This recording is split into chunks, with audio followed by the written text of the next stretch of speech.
Hey everybody, what's going on? How is everything? No, I'm here, Zab. Zab knows me so well. Zab's like, did she forget? What's up, Ari? Oh, B, what's going on? I did not get arrested at Simon's house, for everybody that was wondering. But you know what? I just noticed. I've been looking at myself all day and I'm like, oh, I look so funny. And I just figured out what the problem is. I don't have any damn mascara on. That's the problem. What's going on, everybody? How is everybody doing? Real Aviola, what's up? Who's in the chat? Let's say hi to everybody. Oh, wow. What's up, Taye? Sydney? What's up, Meg? What's going on? Zab, Southern Girl. Zab's like, she needs bail. Let's take a collection. Money Loves. Hey, Green Melon. Hey, Betty Johnson. Hi, IMC Brown. Oh, you're Pacific Standard Time. Well, you know what? We'll make it work. Let's see. Cartier White. Dorinda Curry. Laverne. Black Ivy. William. What's up, William McCauley? Want some juice. Laverne, Najee, Ari, Aviola again. Okay, I think I caught up on everyone. Moni Love, I said hi, right? What's up, Chef Cece? And Natasha, what's up? Diamond Flower, hey. Inga, how are you, darling? Let's see. Finkandra. Boy, I can't read. Pinkanda Brand. What's up, Michelle? What's going on? Hey, David. Catherine, Fiona, MRJ Jackson, Sammy. So what's up, Sammy? Sydney, Speak Sister. Hey, hey, hey. Hey, Anyaya Face from Mississippi. Darlene, you just got here in time because you know you got here 2 minutes after I did. Because if anybody knows anything about my lives, they start, I'm going to have to put some mascara on. I finally figured out what's wrong with my face. I don't have any damn mascara on and it's driving me crazy. I'm sorry, y'all. But listen, who else am I met? Jamaican Plum, what's going on? Robin Browning, what's going on? Y'all, I got tea. Reggie came through. What's up, Mr. Blanchard? What's up? You see by Reggie's icon, if anybody's single, jump in those DMs. What's up, Latasha? How are you doing? Yo, I have a special thing. Okay, listen, before we start this live, right? Before we start this live, so, what do y'all want to talk about? I got my helmet of salvation. Shout out to Monique, and everybody said this wasn't acceptable for a Black woman to wear. All right, y'all, so what we doing today? What are we doing? I got my bonnet of salvation. Let's go. Y'all said, a lot of y'all were in my comments being like, listen, I know what you said about Monique, but you don't come on YouTube in a bonnet. And I said, you know what, Axe? And you shall receive. All right, so I got my helmet of salvation. If anybody's coming to the live now, they're probably like, what the hell? But listen, this is to prove a point, right? Sometimes you can, listen, there's different types of bonnets. Sometimes you go, right? And you know, your crush might be at the supermarket. So you go and you make sure you have your, bonnets have levels, right? I'm gonna explain this for all the old heads that don't understand bonnets. I know that you think I look like Cece, what is it? Molly the maid, shout out to Jocelyn. You think I look like Molly the maid, but if you notice, right, the edges are laid. There's level to this stuff. But the rest of the hair, I'm like, no, right? But then sometimes, right, you just put your bonnet on because you really don't care, right? This is once you're comfortable dating someone, or like if you're going to the mailbox and like this, and you really don't care. There's no hair, there's no anything, right? Anyway, this is my helmet of Money is like it's the bonnet. Shiraz said it's the bonnet for me. No, and yeah, I'm not going, y'all. Listen, we're about to get to the mess because I got some mess on Simon. I actually followed up on a few leads, right? And I verified some stuff. I found a lot of stuff out about shit that went down between Simon's first, second, and third wife. Now, y'all might be wondering, what does this have to do with anything? Because it is a pattern. Because it's a pattern. Shout out to all the big YouTubers for my Simon's a Fraud video that didn't cite me as a source, but shout out to y'all in the comments actually saying it was, you know. I don't understand it. I felt like there was enough in the YouTube land for everybody to eat. And I'm a small YouTuber, but it doesn't matter because I'm going to eat regardless, you know? Oh, thank you, B. Thank you so much, B. I'm going to eat regardless, but I will say that, also on the thing of Simon's business, right? It's not, sorry guys, this bonnet is getting hot. I don't feel like turning the air on. It's not, right? It's not the fact that Simon and his businesses, all of them are issues.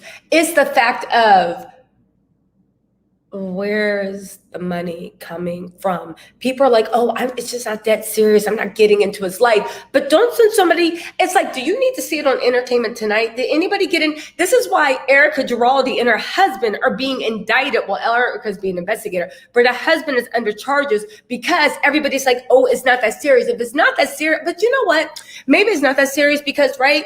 Who said this? I screenshotted it. One of the subscribers were like, what's the big deal? Porsha married for love. It doesn't matter whether Simon has $10 or $2 million. Porsha married for love, you know? And honestly, she is honestly marrying for love, right? Because let's talk about what we learned about our young Simon, right? Now, listen to this, right?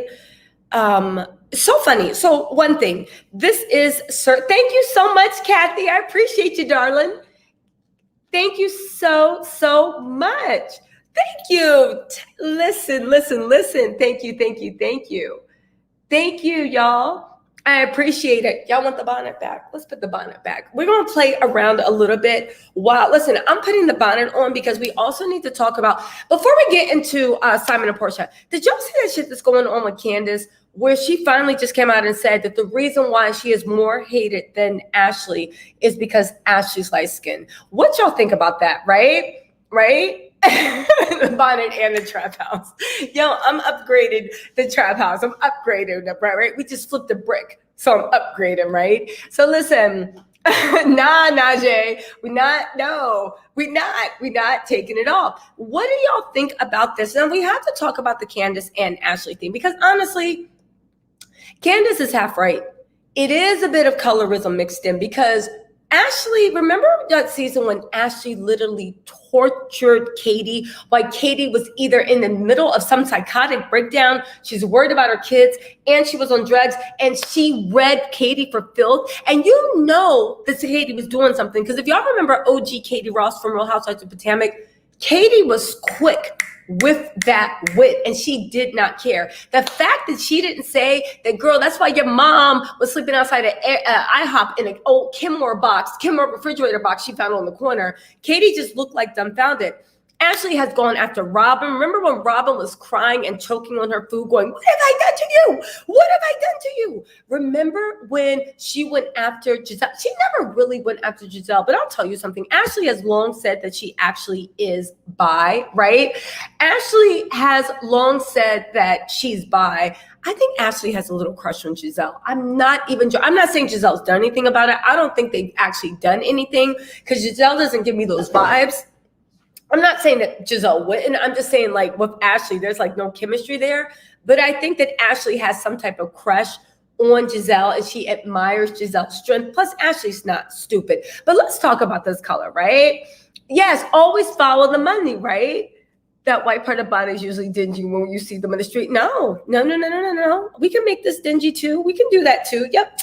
Listen, if y'all catch me in the streets, y'all will see me in the streets with my hair up like this and be like, yo, what's up? What's up? But here's my whole point, right? Here's my whole point with, this is just for everybody that said I don't show up on my YouTube lives with the bonnet on. So I practice what I preach. But here is my thing, right? Cue Delilah said Young and Simon not supposed to be in the same sentence. But listen, here is my point in everything. We'll talk about the mess with Simon in a second. When it comes to Ashley and when it comes to Ashley's mouth is vile. What's more, Ashley keeps defending that alleged assaulter, is not even a word, that alleged husband of hers that's also always allegedly assaulting people. Y'all, whenever her husband is in the mixed group, and by mixed, I mean whenever he's around any Black people, he always takes a very cocky, arrogance. He always talks down to people. He's always on some damn bullshit. Now, do I know Michael Darby personally? No. Have I seen enough of the way he talks down, belittles? Remember the way he was talking to Karen and Ray like they were nothing? You know, he's always smug around, and everybody's like, oh, Michael has a lot of money. He does, but he reminds me of a lot of people that I worked with, that I worked for, that I knew, that thought they were better than me because the color of their skin. Michael Darby has that energy. Now, follow me on this. Michael Darby has that energy. You guys might have forgotten, but remember when Michael on camera was always talking to Ashley real dirty, talking about something, I don't want to have a kid with you because your mom wasn't shit, and I'm afraid you're not going to be shit too. I don't want to have a maid for you because what if you feed my kid like Lunchables and gas station milk like your mom was feeding you? Do you see what I'm saying? What if I do this and that? What if my mom like leaves me in like a Kenmore box like your mom did you? He's always talking super, super, super, super grimy to Ashley, right? Now follow me on this. And I do believe that he kind of makes Ashley feel like her beginnings were nothing to be proud of, right? Ashley talks to Candace like Michael talks to her, which leads me to believe that Ashley wants to be the resident white person. And when I say white, I don't mean the color of your complexion. I mean like the Karen. She wants to be the registered Ken and Karen on Real Housewives of Potomac. When I say Karen, I mean like Central Park Karen, not the Grand Dam Karen. I do believe this is colorism, but I think there's something deeper going on too. I think there is a bit of classism. I think there's a bit of classism going too, because for some reason it makes people so mad that Candace grew up with a silver spoon in her mouth. Now, anybody that knows me knows I grew up with very, very humble beginnings. I worked, things aren't humble anymore. However, I grew up super, super humble, right?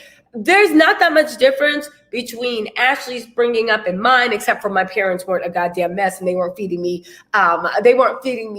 gas station milk and Lunchables for dinner. But, you know, I understand those humble and there wasn't any struggle. Okay, so my parents were nothing like Ashley's mom. However, you get what I'm saying. When you grow up humble beginnings, you know what the struggle is. That said, as I get older, I met a lot of kids that were like trust fund kids that were this, that were that. If you guys are just new coming in, this is my helmet of salvation. This is my bonnet time. Y'all can at Monique, send her my live. Maybe she'll do a video of me talking about like I'm disgracing the Black race. But yeah, I do think that there's actually, let me read some comments. I do believe that there's actually a lot of colorism, but I think it's classism. It's like on Twitter, right? You know how on Twitter there's always a debate about whether $150 is too much to spend on dinner for a date, right? And you got like some people that's just like $150, please. We blow 10 stacks. We blow 1,000 on dinner. If he's not flying me to Mallorca, it's not happening. We got people that's just like, well, you know, maybe not on the first date. And then we got the dummies that's just like, I don't care if he takes me to McDonald's and gets me a Happy Meal and makes me eat it on the swing before he blows my back out. It's a date, right? It's all that gamut. But I realized what was happening. Besides it just being a lot of misogyny, all this nonsense, I realized what was happening in that is there's a lot of, when we talk about classism, especially when it comes to the African-American community, I talked about this before, I feel like that there's a lot of classes that and social economic classes that are forced to live around each other because of racism. Because you know, when you go to a Black neighborhood, right, you can see somebody that has a mini mansion and 2 doors over there's an abandoned house and 3 doors over there's just like, you know, a regular working family's house. Because back then and even now in a lot of nicer neighborhoods, it's harder to get into. So it was a lot of different social networks. It's to the point of when you're talking to someone that can't afford the 150, that's their level. But it brings me back to like why we have so much anger toward Candace, because I thought that was the goal, y'all. I thought that was the goal for us to create generational wealth so our kids can be trust fund kids.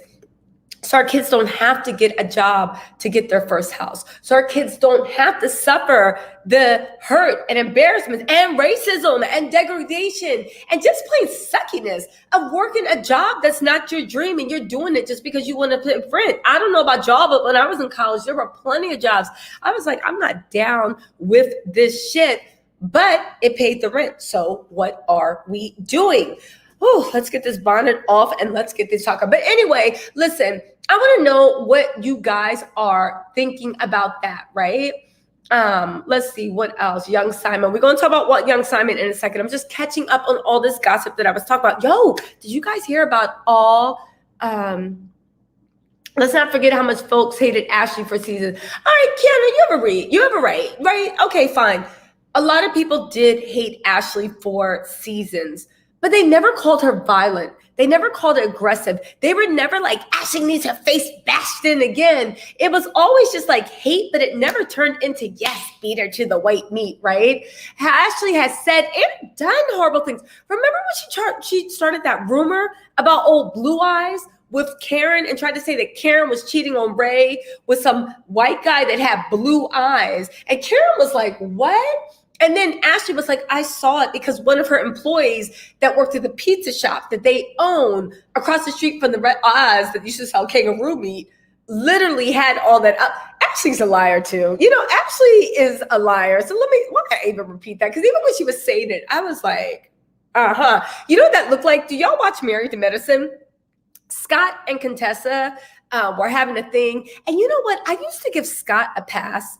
But y'all got in my comments and got me together and explained like, yo, I used to date a man like Scott. I was married to a man like Scott. And y'all got me together real quick. So I went back and watched the old episodes and I looked at it through that lens. And I was like, oh, wait, Contessa's a woman fighting for her marriage. She's crying. Anyway, in this scene, y'all don't have to watch it. But in this scene, she was like, yo, how come we're not going to therapy? And Scott was like, well, I am seeing a life coach. Scott is Contessa's husband. And he was like, well, I am seeing a life coach. And Contessa's like, you've been seeing a life coach for how long? And he was like, for quite a while now. And she was like, when? Since when? I'm like, I never saw it. And he's like, well, no, I don't pay her. And Contessa's like, you don't pay her. And he was like, yeah, I see a life coach. I've been seeing her for a couple of months, but I don't pay her. And then he tried to change the subject. And Contessa, she's a Gemini. She was like Scott just literally, it was Mr. Royal Brown and L Train on Twitter. Scott literally tried to pass off, I believe, and we'll see how it plays out, his jump off as a life coach that he's been seeing for a few months that he's not paying. Fellas, ladies, take note. Don't cheat. Just say you're getting a life coach. Say it's my life coach and they only have hours between 1 and 3 a.m. And I have to go see my life coach, right? All right, right? Listen, October, I disagree with you. Candace is not reaching. I don't know. Let me tell y'all guys something, right? Both my parents are Black, right? Obviously, right? Both my parents are Black. My mom, darker complexion than my dad. I see the things my mom has gone through. I see the scars that literally mentally from her head, and it's not her imagination, from childhood that have grown on. And as she's gotten older, I've always been like, Mom, things have changed. Mom. But when I see my mom get treated differently for no other reason, I see that in Candace. And I don't know if maybe it's not your experience, it's that, but let's not act like it's not real and let's not act like it doesn't happen, because I've seen it happen in my own eyes and I see it happening with Candace. I see it happening. So October, agree to disagree. And I think the fact that also Candace has a silver spoon in her mouth, and in general, I think that when certain people are well off, it enrages people, and I don't know why. And I always said this with colorism. Colorism, I think, is something internal in our culture, and racism is external. Do you see what I'm saying? Because again, I grew up in a pretty much all-white community growing up, and I will tell you 100%.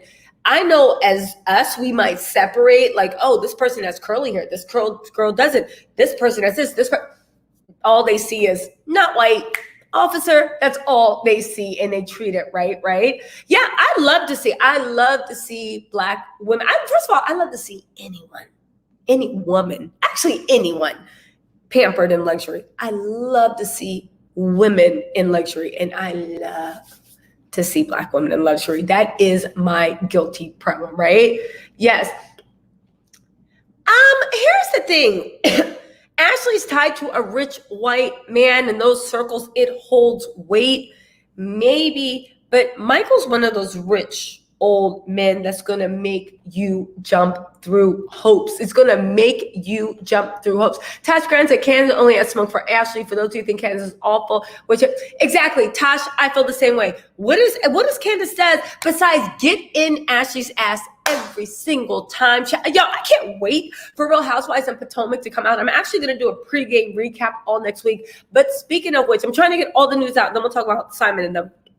Nene was on Hollywood Unlocked. I know nobody cares, but I still do, right? Nene was on Hollywood Unlocked, and she was talking to Jason Lee. I've never watched Jason Lee because I didn't like his character on Love and Hip Hop Los Angeles. I love Love and Hip Hop Los Angeles until it took that wrong turn, right? And she was on Jason Lee, and she was sitting there talking. First of all, that interview was boring. I was like, can you put some background music in? What, do they even know each other? It was so boring. I literally was like, hello, Fox Soul. I would like to apply to be an entertainment correspondent because clearly it's a low bar. It was boring, right?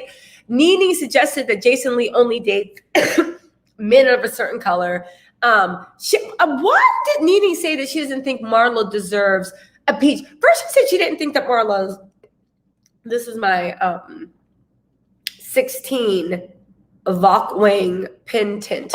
It's my Korean lip stain, right? First, she suggested that Marlo didn't deserve a peach. Then she suggested that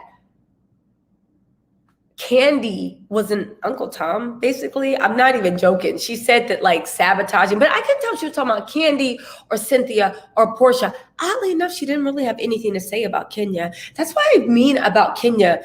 When Kenya comes at you, she comes head on. She doesn't do passive aggressive stuff. I respect that in a person, maybe because I don't know anything but coming head on. But when people do passive aggressive shit with me, it literally maybe 3 weeks, maybe I might notice you tried to shade me, but it just usually goes over my head because I'm used to on time. Anyway, Nene was on there. She was talking her shit, right? When are you live again? I love you. I think I'm going to start going regularly live every Wednesday, right? Ashley is sleeping next to the Grim Reaper for money. All they need is a man for money. While Candace don't have to work a day in her life, she married Chris for love. Yo, cute Delilah, you hit it on the head. You hit it on the head. It's Latasha. Yo, I just noticed you have a new Abby. Let's put this up. Your Abby looks so pretty. It's Latasha. I can't pull it up, but your Abby looks super pretty. If you guys see it's Latasha, let's go, right? Let me tell you something. It's also jealous of the fact that all these women are beholden to their men, except Karen, maybe now. They're all beholden to their men for money. Jamal didn't even leave her with a goddamn dollar, and she got the 3 kids, and he was publicly embarrassing her, and she had to do it because Jamal bought a certain lifestyle that at that point Giselle couldn't get by herself. I remember even when Giselle, when she was talking about all this stuff, she's like, oh, it's good because now I can be an equal partner in a relationship and prove. And I was like, how much was he in your head damaging you that you didn't think that being a wife and a mother to his kids didn't make you an equal partner just because he was going to work every day? My mom was a housewife. I know how hard housewives work, right? It's just like, I don't want to hear it. And we grew up humble. So it's not like it was Karen and Ray. My parents really sacrificed, but they thought it was important that my mom, well, there was no choice, right? You look at Karen, yeah, she's making money now, but back then Ray was the money. And that's why she wrapped her whole life. And that's why Ray's looking at her stupid, like, what you mean you're not here for my entertainment? And Karen's like, the money's gone, the contract's broken. I agreed to be your lady of leisure and entertain you. But now that you don't have any money, I need to go out and work. Ashley is sleeping down to, like you said, the Grim Reaper, sleeping next to Gollum. And then you got Candace, carefree, her tight little body. You know, she hasn't had any kids yet. She got a tight little body. She's carefree. She has a husband that appears to worship the ground she walks on and makes her good food. That's all she needs. She's like, I can get my own money. I have money. But do I have somebody making me food? Do I have somebody rubbing my feet? Do I have someone that actually makes me a better person? Because that's one thing I will say about Chris. Chris and Candace actually do compliment each other. Chris is super chill. And when Candace gets that saggy fire, Chris calms her ass down. But you know what I love about Chris? He's super chill. But when he needs to like get in there and be like, oh, now the men's talking, he will get in his ass and go to war for Candace. I love that laid back mixture. I guess you could say Chris just knows he's a man. He knows that he has the masculine energy. He doesn't need to go in like Chris Samuels, you know, I play chess, not checkers, right? With his ill fit and big and tall section suit, right? Speaking of which, right? Monique, remember when Monique was saying that Bravo was trying to silence her because they don't like Black love? Monique, this is what makes me think Monique is a narcissist. I know that in her head, she is alleged. Monique, there have been plenty of housewives that have come and go. Now, I could see Nene thinking this because Nene actually was the reason why, say what you want, Nene put Bravo on the map. Nene put housewives on the map. I actually do think, considering what Nene gave, what Bravo did to Nene was some of the dirtiest shit I've ever seen. Because here's the thing, Nene is difficult. Nene is hard to work with. Nene does have an attitude. Allegedly, during the Padama party, it seemed like Nene might, I don't know, like to partake in things that you cannot buy over the counter at CVS, right? Allegedly. But Nene was the heart and soul of Bravo, a true talent that comes around, love or hate her, once in a generation, right? Look at me acting like I work for Nene's PR. Monique Samuels, you came with a binder like this with no receipts like that, talking about, and Karen, it's Jamal coming. I don't think it's a flex to say that somebody is dating a man that's cheating. Jamal, who cares? Who cares if Jamal's coming? I don't skip my identity through a man. So for somebody to do that, I'm just like, what the hell are you talking about? But Monique came with a binder with no receipts after going too far of a PR campaign, right? Bravo fired her, right? Candace actually had a really good tweet. Candace wrote on her tweet, let me read you all this tweet because it's actually really, really good, right? Candace wrote, oh, hold on, wait, what? Hold on, guys. So Candace wrote on her tweet, let me pull this up because I've been taking screenshots, y'all, because that's what I do. Candace wrote on her tweet, having light skin abused one, we already talked about that. Candace wrote on her tweet about how when she is at work, she's left jobs before and it didn't cause her any harm because she left on her own accord. She never talked about them. She never wanted to be around them. She never did anything because she left on her own accord. I agree. When I quit a job, I'm like, I'm done. And she said, do with that what you may. Monique has been so obsessed with Bravo, NBC, Universal, saying they're trying to destroy her, saying all this shit's happening, saying yada, yada, yada, this, that, and the third, right? Fox Counsel, you are not late. We have not started talking about the tea with Simon, right? Listen, but here's the thing with Monique, Bravo and NBC Universal are not trying to destroy Black love. They are basically, allegedly they have issues with racism. So Nene could say they might be trying to destroy that Black woman, but they don't care. Now she's trying to say that Bravo stopped her from doing interviews after she left Real Housewives. Again, the lie that is Monique. Every housewife, no matter who you are, and friend of the housewife, you're not allowed to do interviews that talk about anything that might give away future plots or past plots. It's the price of doing business. If you want to negotiate it in your contract for something different, you may try to negotiate it. But again, Monique is such a liar. Bravo's not keeping her from doing anything. This is a contract you signed.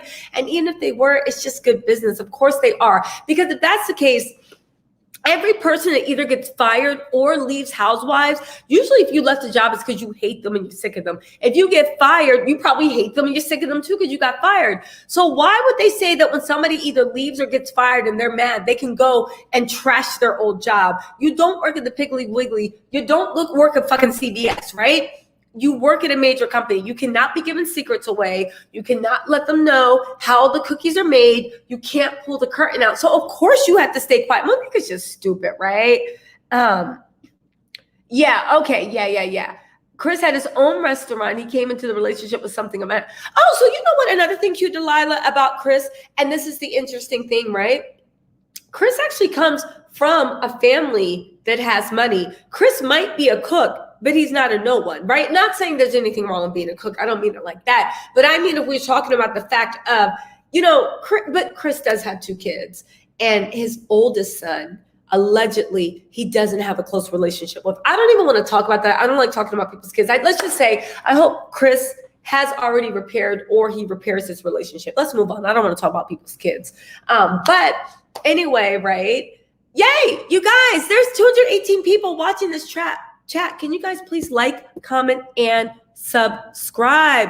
All right, so listen, let's talk about the Simon mess. Let's talk about the Simon mess, because we need to talk. You guys, I'm putting together another video. Why am I putting another? I didn't see, people were actually coming to my comments and telling me, right, about why so invested. First of all, I will say, do you guys have any curiosity naturally? Second of all, if I see something that doesn't match, I'm going to look into it. I'm sorry that some people don't have intellectual curiosity. I am full of intellectual curiosity. Plus, somebody needs to look into Vicky Galveston's boyfriend that was scamming people for cancer, Erica Giraldi's husband, apparently Erica Jayne's husband, who is allegedly scamming victims of abuse. This is what I mean in the world. People are sometimes like sheep. It's odd. It's sheep to me. It's like, you see something that doesn't make sense. You see something that doesn't line up. You see a pattern of behavior. You're just like, this is giving me wrong vibes. But people will be like, I don't care. It's not even that deep. It's none of my business, until somebody that you look at as authority. So if Entertainment Tonight had reported this, or the Fed, I'm not saying that Simon's criminal, right? But if like it had shown up at like the New York Times or this and that, then you would have cared. Then it would have been something to talk about. I don't understand people that aren't intellectually curious. Whenever something, even as a little kid, if I saw this bonnet sitting here and it wasn't sitting right, I'd be like, what's under this bonnet? But apparently there's people that just aren't intellectually curious, but whatever, right? Yes, I'm here for every morsel too. Okay, so with no further ado, right? Listen, Simon, I don't want to give away too much because I am making a video of this, right? So let's talk about allegedly the first thing, that Simon married FALYNN for a green card, right? Because young Simon, which is going to be put out in my video, right? And this is insider information and it has been verified. Young Simon in his 20s, right, was into some stuff.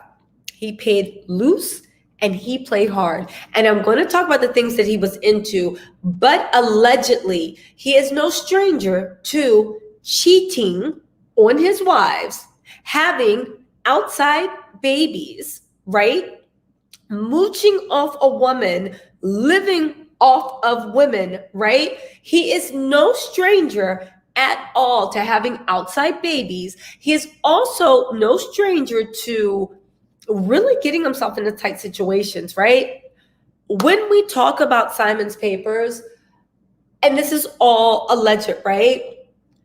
Simon is, we'll put it like this. The quickest you can get a green card, right? The quickest you can get a green card is 15 months. That's it. Well, it's not the quickest. That's the average processing time. 15 months to get a resident green card. Now, once you have a resident green card, after 15 months, you get it. If you are married to a U.S. citizen, and I assume FALYNN is a U.S. citizen, after 3 years of marriage, you can apply to be a citizen. However, once you have that green card, even if you divorce in 5 years, right? 5 years from the time you touch ground, not from the time you got the green card, because the green card's backdated. In 5 years, you can apply for U.S. citizenship. It's 15 months. That is the average time. That is pretty much the longest time it takes to actually get the green card from the time, especially if you're married to an American citizen. Y'all, Simon filed for divorce after being married to FALYNN for 15 months. After being married to FALYNN for 15 months, he filed for divorce. Now, this is all allegedly. This part about the green card. I need to put that out there. But let's look at the timeline, right? He's also no stranger to all those inactive shell companies. Let me tell you about the shell companies, right? because this is in my video. I actually found a few companies that Simon actually had active in the state of Georgia. And I said, okay, I stand corrected. Until I did a little digging. I do not stand corrected, because here's the thing. The companies that are still active, somebody lazy, well, I don't want to say lazy, right? Somebody that, whatever, was just like, okay, good enough. But I was like, hold on, let's actually see the corporate, history, right? I want to see the filing history because, okay, I want to see the filing history. I went into the filing history. One of those companies are literally, they put in, even though they bought it up to date and made it active, they didn't put in paperwork that they wanted to get it dissolved.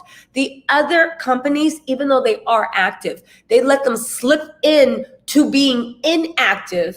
And in 2019, they literally did all the paperwork and paid all the dues up front.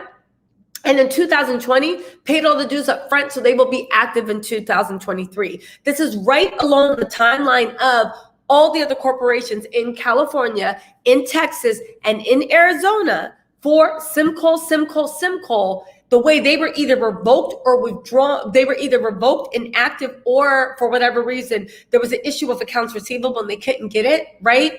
Keep that in mind. When those were no longer viable, then all of a sudden, the businesses, which are shell companies, because I look at a shell company is you have a corporation, but you're not doing anything with it, allegedly, right? Gotta say allegedly, because we'll talk about that in a second. We're about to talk about Simon, the baby, the guy, FALYNN, and all this other stuff, and the interview and stuff I found out about FALYNN also, FALYNN. Things I found out about FALYNN. Somebody told me, girl, watch a video. She says her name plenty of times. Thank you for everybody else that gave me the pronunciation, right? I was like, girl, I'm not watching a video waiting for FALYNN to say her own name. Because who said, it's like me saying, yeah, T said, nobody says their own name. So anyway, where was I? Oh, so when it comes to these shell companies, the ones that are active, they literally had to, he waited to make them actually good and active because the other ones he could not use. However, they were all inactive between 2019 and 2020. So there's no way that he could have been doing business. I already got a charger. There's no way that he could have been doing business in those companies' names. So for everybody that said, oh, I saw him, he has active companies, look at the company corporate ledgers, look at when he was allowed to do business in those company names. Unless SimCol Petroleum, now why is this important, right? Why is this important? Well, it shows a number of things, right? And again, I'm going to put the receipts up in the video I do just so, y'all can watch it tomorrow and be like, whatever. Why is this important? One, it shows where's your money come from if you're not allowed? Now, this would explain why Simon is always in Nigeria so much, because I do know from when you date executives, right? What happens is America has a thing that you can be in, if this is in states, but this is also an American U.S. federal tax, right? I know this because I know people that actually have to do this. You are allowed to be in America. There's 365 days in a year, right? What's 360 divided into 2? 150, 360, I'm horrible at math. 360, 180, right? You are allowed to be in America 180 days out of the year until you have to pay taxes, whether that's state, whether that's federal or local. If you are here 181 days for federal income tax purposes, you must pay income tax on your profits no matter where you earn them in the world. It doesn't matter. You're like, oh, but I'm not an American citizen. They don't care because they're like, you've been in America more than 160 days. I don't care if you earned $1 billion in Kathmandu, you're paying American income tax on that because that is the cost of being in this country more than 160 days without being a resident or a citizen. If you are a resident or citizen, of course you have to pay money on whatever income you receive, whether it's overseas or not, because you're an American citizen. Taxes go to keeping your country running. If you use the country more than 180 days out the year, you use our roads, you use our electricity, use all this stuff, you're going to have to pay to the pot. What businessmen do is They keep a ledger through plane tickets, hotel receipts, ledgers, all this stuff to prove, because the federal government comes from people, right? The federal hey, Jamaica Plum, thank you.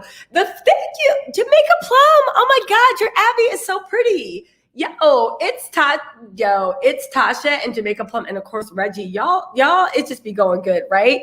Now, here's the thing, right? It's not as simple as like, oh, he can decide it. The federal government looks for people of high income to go and tax them. So if you are not a U.S. citizen, right? Or you come in and out a lot because they go through passport records. The American government does not play about this. This is a lot of money. They go and they literally say, prove you haven't been in America more than 180 days. They randomly just audit people. Prove you haven't been in this country more than 180 days. Because if you do, you owe us money. That's when they pull out all the flight receipts, right? They pull out all the hotel receipts. They do everything to say, here's the days I was here. I don't owe you money, right? Now, Simon is always flexing in that Nigerian mansion. Always, always, always.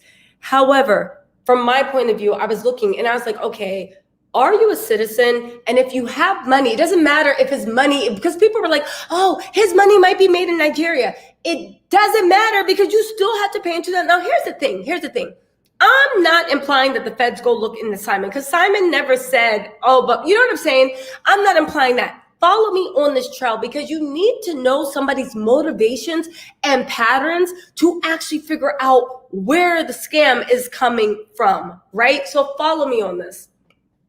So that's why Simon's in Nigeria, allegedly. That's why Simon's in Nigeria so much, because you do not want to pay American taxes. However, if it was income taxes from your business, you wouldn't have to pay it anyway, because Simcoe Petroleum, that is active, has not been active for more than a year and a half. So and these other businesses are either revoked. So where is the business coming from? Now, follow me on this. Simon bought a house in the US. He bought it with a closing time that was suspiciously close to when filming happened with the Real Housewives of Atlanta. What's the big deal behind that? I mean, lots of people do that, right? It's rumor Wendy did it. I'm sure a lot of people, when you're about to go on a housewife show, you try to make it look like, because you're selling a lifestyle. You lease cars, you get houses you can't afford. Okay, fine, that's par from the course, right? Follow me on this.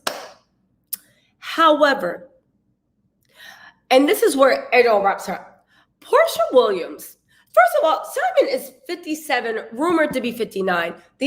Allegedly, the sources I have, and these are legit, Simon is 59. This might allegedly have to do with the fact that the first time he had to leave the country because some of his business dealings, he was invited to leave, right? Coming back in. When you're invited to leave the country, they usually say you have to leave for like 20 years, 10 years, unless you have anchor babies. We're not going to get into immigration law. But my whole point is, right? Porsha, and we're about to get into the tea, right? Porsha literally was in this girl's house. She was in this girl's face. Simon is, I don't care what anybody says, Simon is not handsome. I'm not saying he's ugly, but he's not handsome enough to be your mistress while you're still married, wearing an engagement ring, while you are arguing with your wife in public. Do you see what I'm saying? Simon he's not ugly, but he's not handsome enough for all his bullshit. Simon is 57 through 59. Put a little dash in there. 57, 57 or 59, right? Allegedly. Simon has a lot of bullshit. What is Porsha's motivation for being with Simon? And I know she's saying love wins, but let's be real. Porsha, let's be real. You don't get engaged with somebody after a month that is 59 and looks like Simon and acts like Simon, throwing napkins in the club on some love shit. Allegedly, I don't care. So this is the whole point of the scam.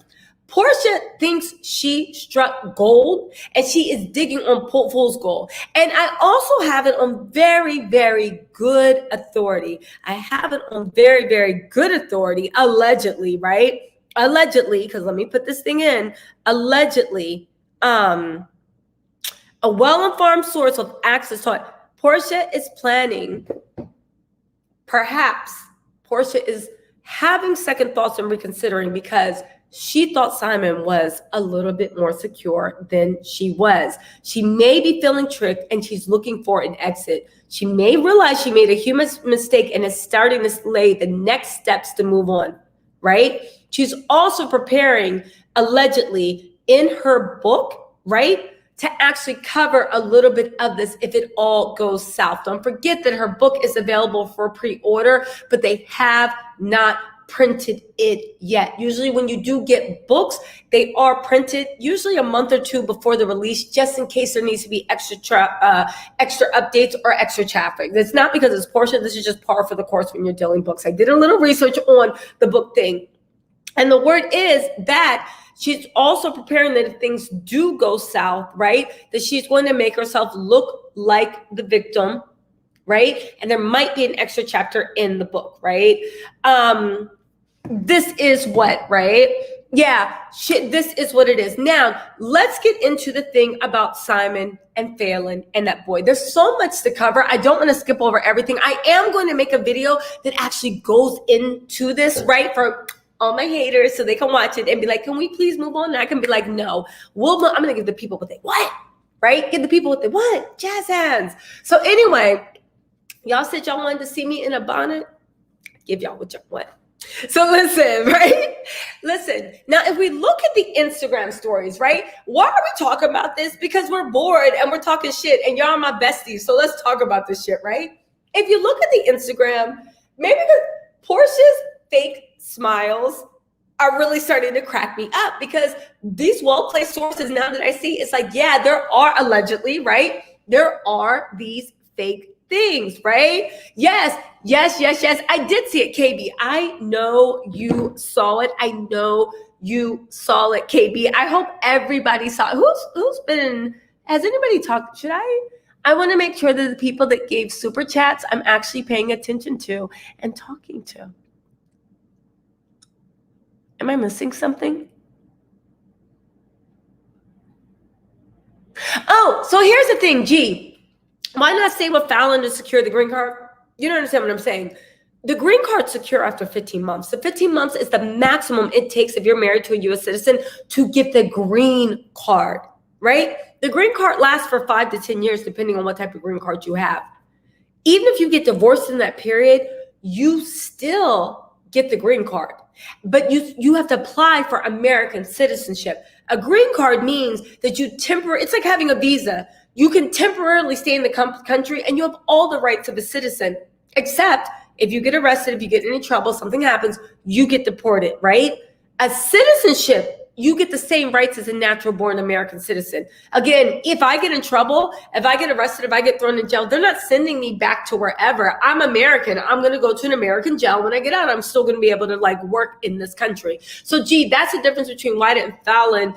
He already got the green card.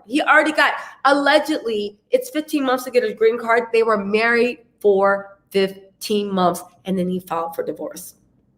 Allegedly, take it what it is, right? The green card he already filed for. I'm just talking about the difference between a green card and the actual U.S. citizenship. The U.S. citizenship is when you get an American passport. There's a green card and there's a passport. You can show one or the other to enter in the country, but you always want that passport, right? You always want that passport, right? So let me see, what else am I not catching up on? Hold on. Yeah, we're going to talk about Nene again, but first let's do this. Oh, where was I? Because I keep losing my thing. I should have took notes because there's so much to tell y'all. Hold on, let me get my pencil. Hold on, guys. I know this is so professional. I can't even find my pen. Okay, here it is. Here it is, right? Now, here's the thing, right?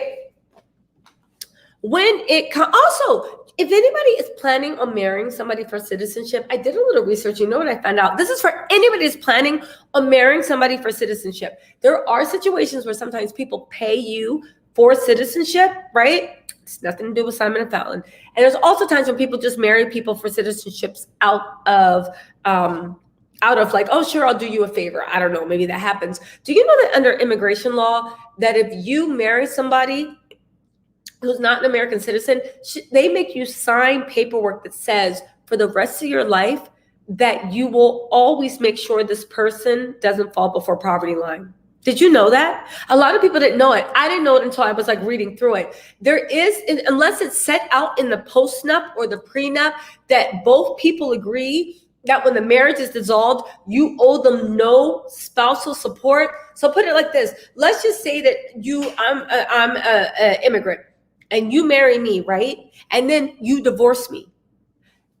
I now, whether I go back home to Timbuktu or whether I stay here, if I'm not working, if I have to apply for assistance, you are always for the rest of your life supposed to and entitled to pay me spousal support to make sure that I never fall below the poverty line. This is one of the things that Americans make you sign off on when you're actually giving somebody citizenship through marriage, because they want to make sure people aren't just doing it for a favor. So they try to put some legal clause. So just to let y'all know, if anybody ever asks you to marry them for citizenship, I found this out in my research.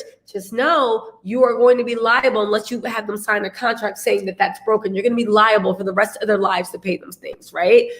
Yeah, you have to be able to sponsor them while they're, but here's the thing. This is the thing, Andrea, I knew that.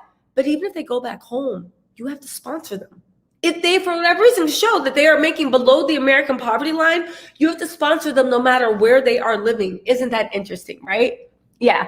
You bet Porsha knows every immigration law loophole below the poverty line, right? Yes, the affidavit of support. Speak it, Tash, speak it. All right.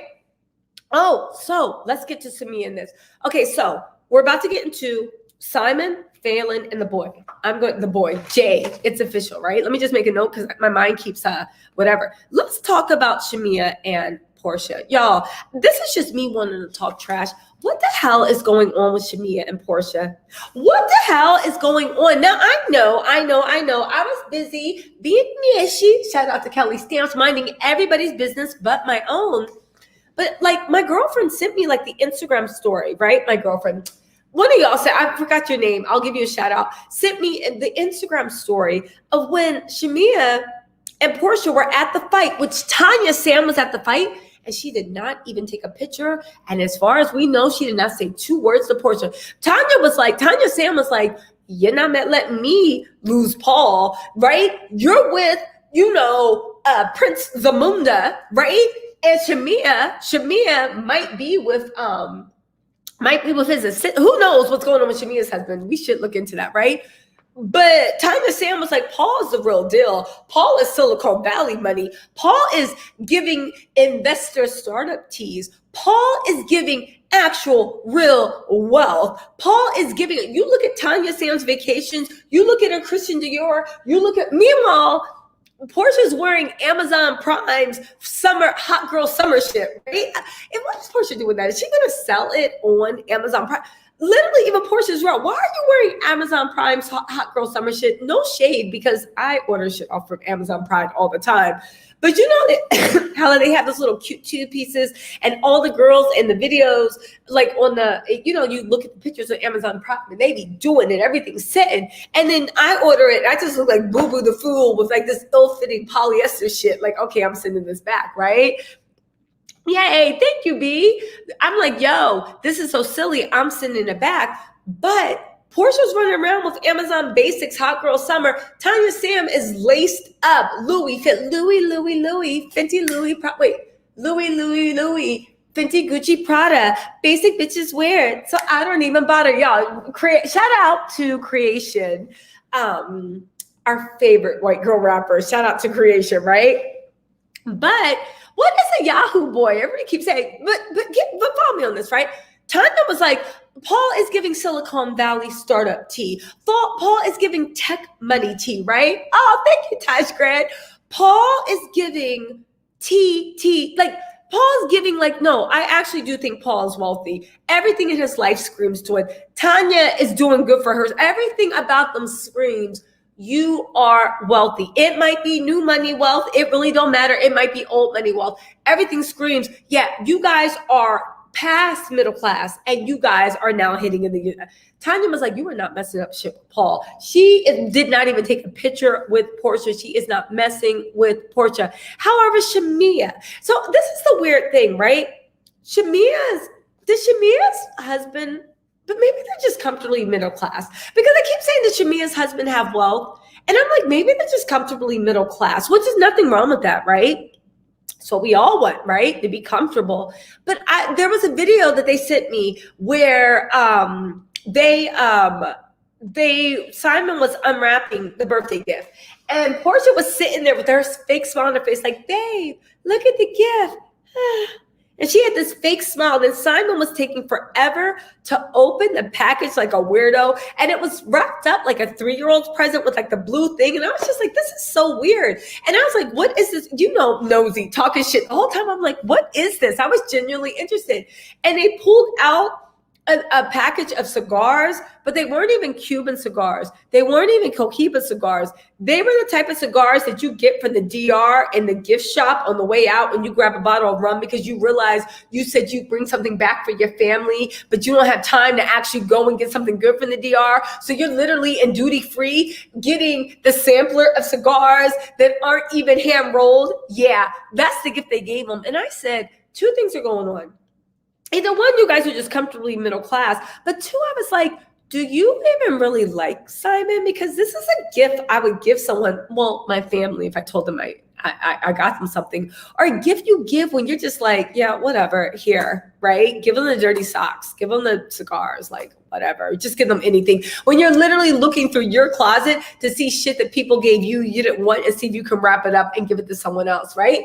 But then when they were at the fight, my girlfriend sent me this too. And like Shamia was looking in the camera dancing. And I think because FALYNN put that video up, Porsha has this weird competitive thing. Because remember, she was licking the tattoos. And one of y'all told me that she named Pilar after one of the girls that Dennis has tattooed on his back. Porsha's like odd like that. But it's like they have this thing against FALYNN. And I don't understand why Shamia is so proud. Is Porsha her only friend? Does Shamia have any close girlfriends besides Porsha? I'm being serious. I know Kandi tried to like be close to her, but does she have any close friends? Because it was just given odd, right? No, no, they are not illegal. I went to Cuba. You guys check the thing. I went to Cuba, and they're not illegal. You can bring Cuban cigars back in. The thing is, you can't bring enough back that in that you can sell, but you can bring enough for your personal use. Because I brought my dad, my brothers, and everybody else, and customs checked them, and I declared them. You can bring art back, you can bring cigars, you can bring the Cuban liquor back, but it can't be enough that you can sell. It can only be enough for private consumption. And they have figures as to what private consumption was. So it was me, my boyfriend, his family, and like we just said, oh, it's for them. You know what I'm saying? But yeah.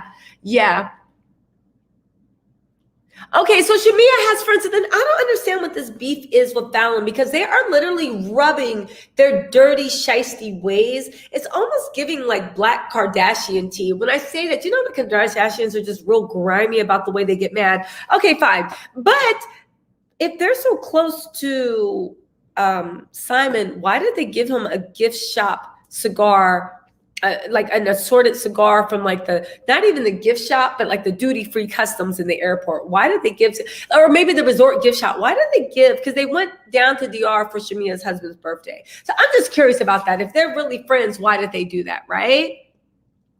I did see Porsha's first cousin interview.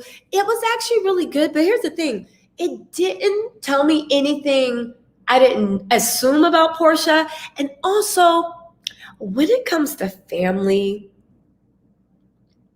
a lot of it was like, if you were really her cousin and you really liked her, it seemed like it was like that family beef. You know, sometimes like families, the sides don't get along. So someone's your cousin, and when you hear cousin, you act. Basically, I was like, this girl can't stand Porsha. But that doesn't mean what she said, it should be taken with any more or less. But she doesn't like Porsha at all. So what y'all think of the interview, right? Yeah, what y'all think of the interview, right? But anyway, let's get into this other mess, right? So let's talk about Simon, FALYNN, and that boy, Jay, right? Now, here's the thing. Somebody actually brought up in the comments. I'll give you guys all a shout out. I'm just keep starting to talk. which it actually didn't occur to me. Simon said, first of all, weirdo Simon, him and his friends allegedly made up that burner account for that guy so he could argue with Simon, and Simon could have an excuse to put that paternity lie out there. Now, why is this important? Because follow the fucking crumbs, right? This is why everybody's just like, oh, who cares what's going on with Simon's business? It matters because Simon, to me, allegedly, is running, and this is from very well-placed sources, he is running a con on Porsha, just like he ran a con on his first wife, just like he was fine living off his first wife, just like he did all these things. He is running a con on Porsha. Part of that con is the same one he ran on Jessica Harris. Part of that con is you are the poor, misunderstand, playboy, rich, wealthy guy, almost like Bruce Wayne. Bruce Wayne? Who's Batman? Almost like the Batman story, right? Bruce Wayne, right? You're a playboy, you have a lot of money, but you have a heart of gold, and you've just been hurt, and you need somebody to heal you. And the girls are looking like, how much you got? Okay, I can heal you. That's the game he's playing, right? Because here's the thing. In all his businesses, Simon did say, well, this is allegedly, that he came working from KFC. He does not come from a wealthy family. Sadly enough, I believe his father passed away 2 years ago. Yes, I did my research and I talked to a lot of people and I verified everything. His father passed away 2 years ago. He does not come from a wealthy family. He was working at KFC. His first wife allegedly actually was the one taking care of him, right? He literally left his first wife and this is why he was going to school for a CPA for the second one. The second one he actually had 2 boys with. However, so his first wife, he had a boy and a girl. Second wife, he had 2 boys with, right? He left his first wife by getting his second wife pregnant. Sound familiar, right? During the time that he was with his second wife, his youngest daughter, right? Not counting the one allegedly in Porsha's stomach, his youngest daughter was conceived by a Colombian woman outside of the marriage as well, right? Simon leaves his marriages and his women by falling into other women, right? Allegedly. His youngest daughter was conceived by a Colombian woman he was never married to. That's what broke up the mother that is of his 2 youngest boys, right? Now let's look at Simon's thing. His businesses have not. I do believe because he was fine to let his first wife support him while he was doing his CPA license. Allegedly, he was fine to let her support him. Simon has a history of using women allegedly for come-ups. He has no problem from that. He'll give a little and he'll let them support and he'll go to the next woman.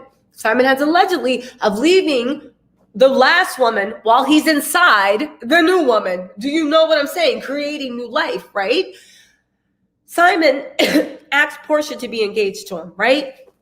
Jessica Harris, and this is the thing, Jessica Harris wants to go on Bravo and talk about where's my peach, and everybody's just like, oh, she doesn't deserve it, she doesn't deserve it. If we brought the cookie lady on, I'm not saying she needs to be a regular, but if we brought the cookie lady on, and they are having talks about bringing, allegedly, a former Love and Hip Hop light-skinned Keisha onto Real Housewives of Atlanta, why can't Jessica show up just to antagonize Porsha? We bought the cookie lady. Jessica Harris will chase Porsha through the halls screaming, that's why your man cash at me from Simcoe Petroleum.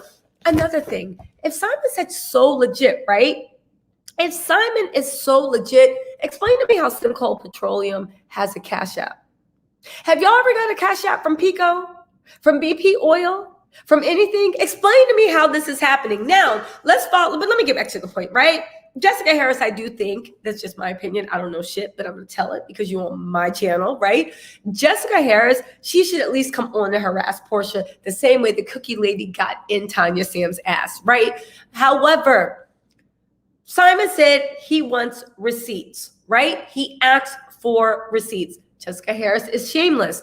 She showed that Simon gave her $2,000. I believe it was the end of May, and then April 3rd, he gave her another $1,000. One of those $2,000 was in Simcoe Oil. Cash App. What the scammer? What business has a Cash App? What business has a Cash App? Second of all, he gave her another $1,000. So he was still Cash Apping her money while he was actively dating Porsha, right? I do believe, this is just from my ears, looking at Porsha's stomach, seeing this, I think Porsha is with child, right? The tarot readings say, well, whatever. But I think Porsha is with child. Porsha, now he left his second wife. There was that Colombian girl, right? They decided, but then he met FALYNN, the Colombian girl, the baby, the daughter, right? Happened, but he never went with the guy. He was still with his second wife, decided to work things out. He met FALYNN and started dating FALYNN while he was working things out with his second wife. So that's the thing. I do have a lot of sympathy for FALYNN, but it's that old thing. Sometimes you lose them the way you got them.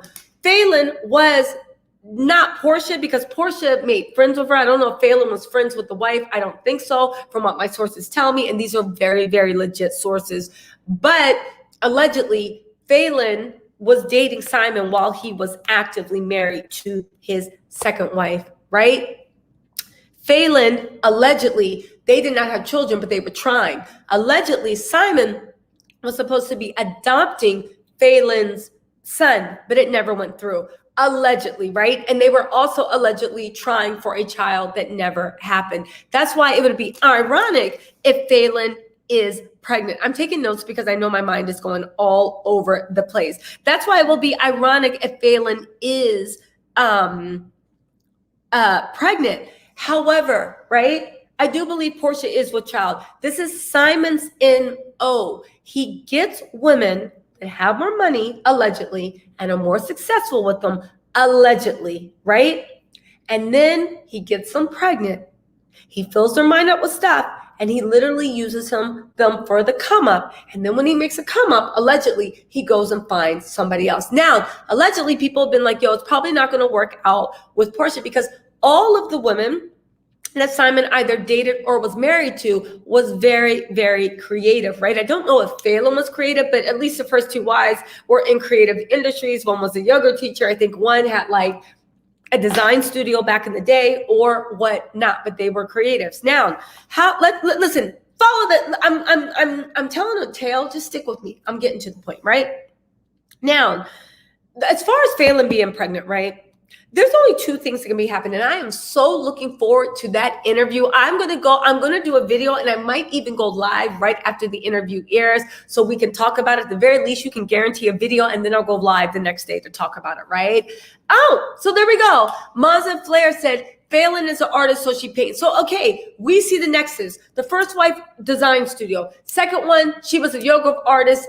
Also also artist. I think she might even be a musician. She was a dancer, and FALYNN is an artist. She paints. Porsha does not have an artistic bone in her body, right? The only thing Porsha draws is figure eights with, if you get what I'm saying, right? This is what it's good, right? Now, right?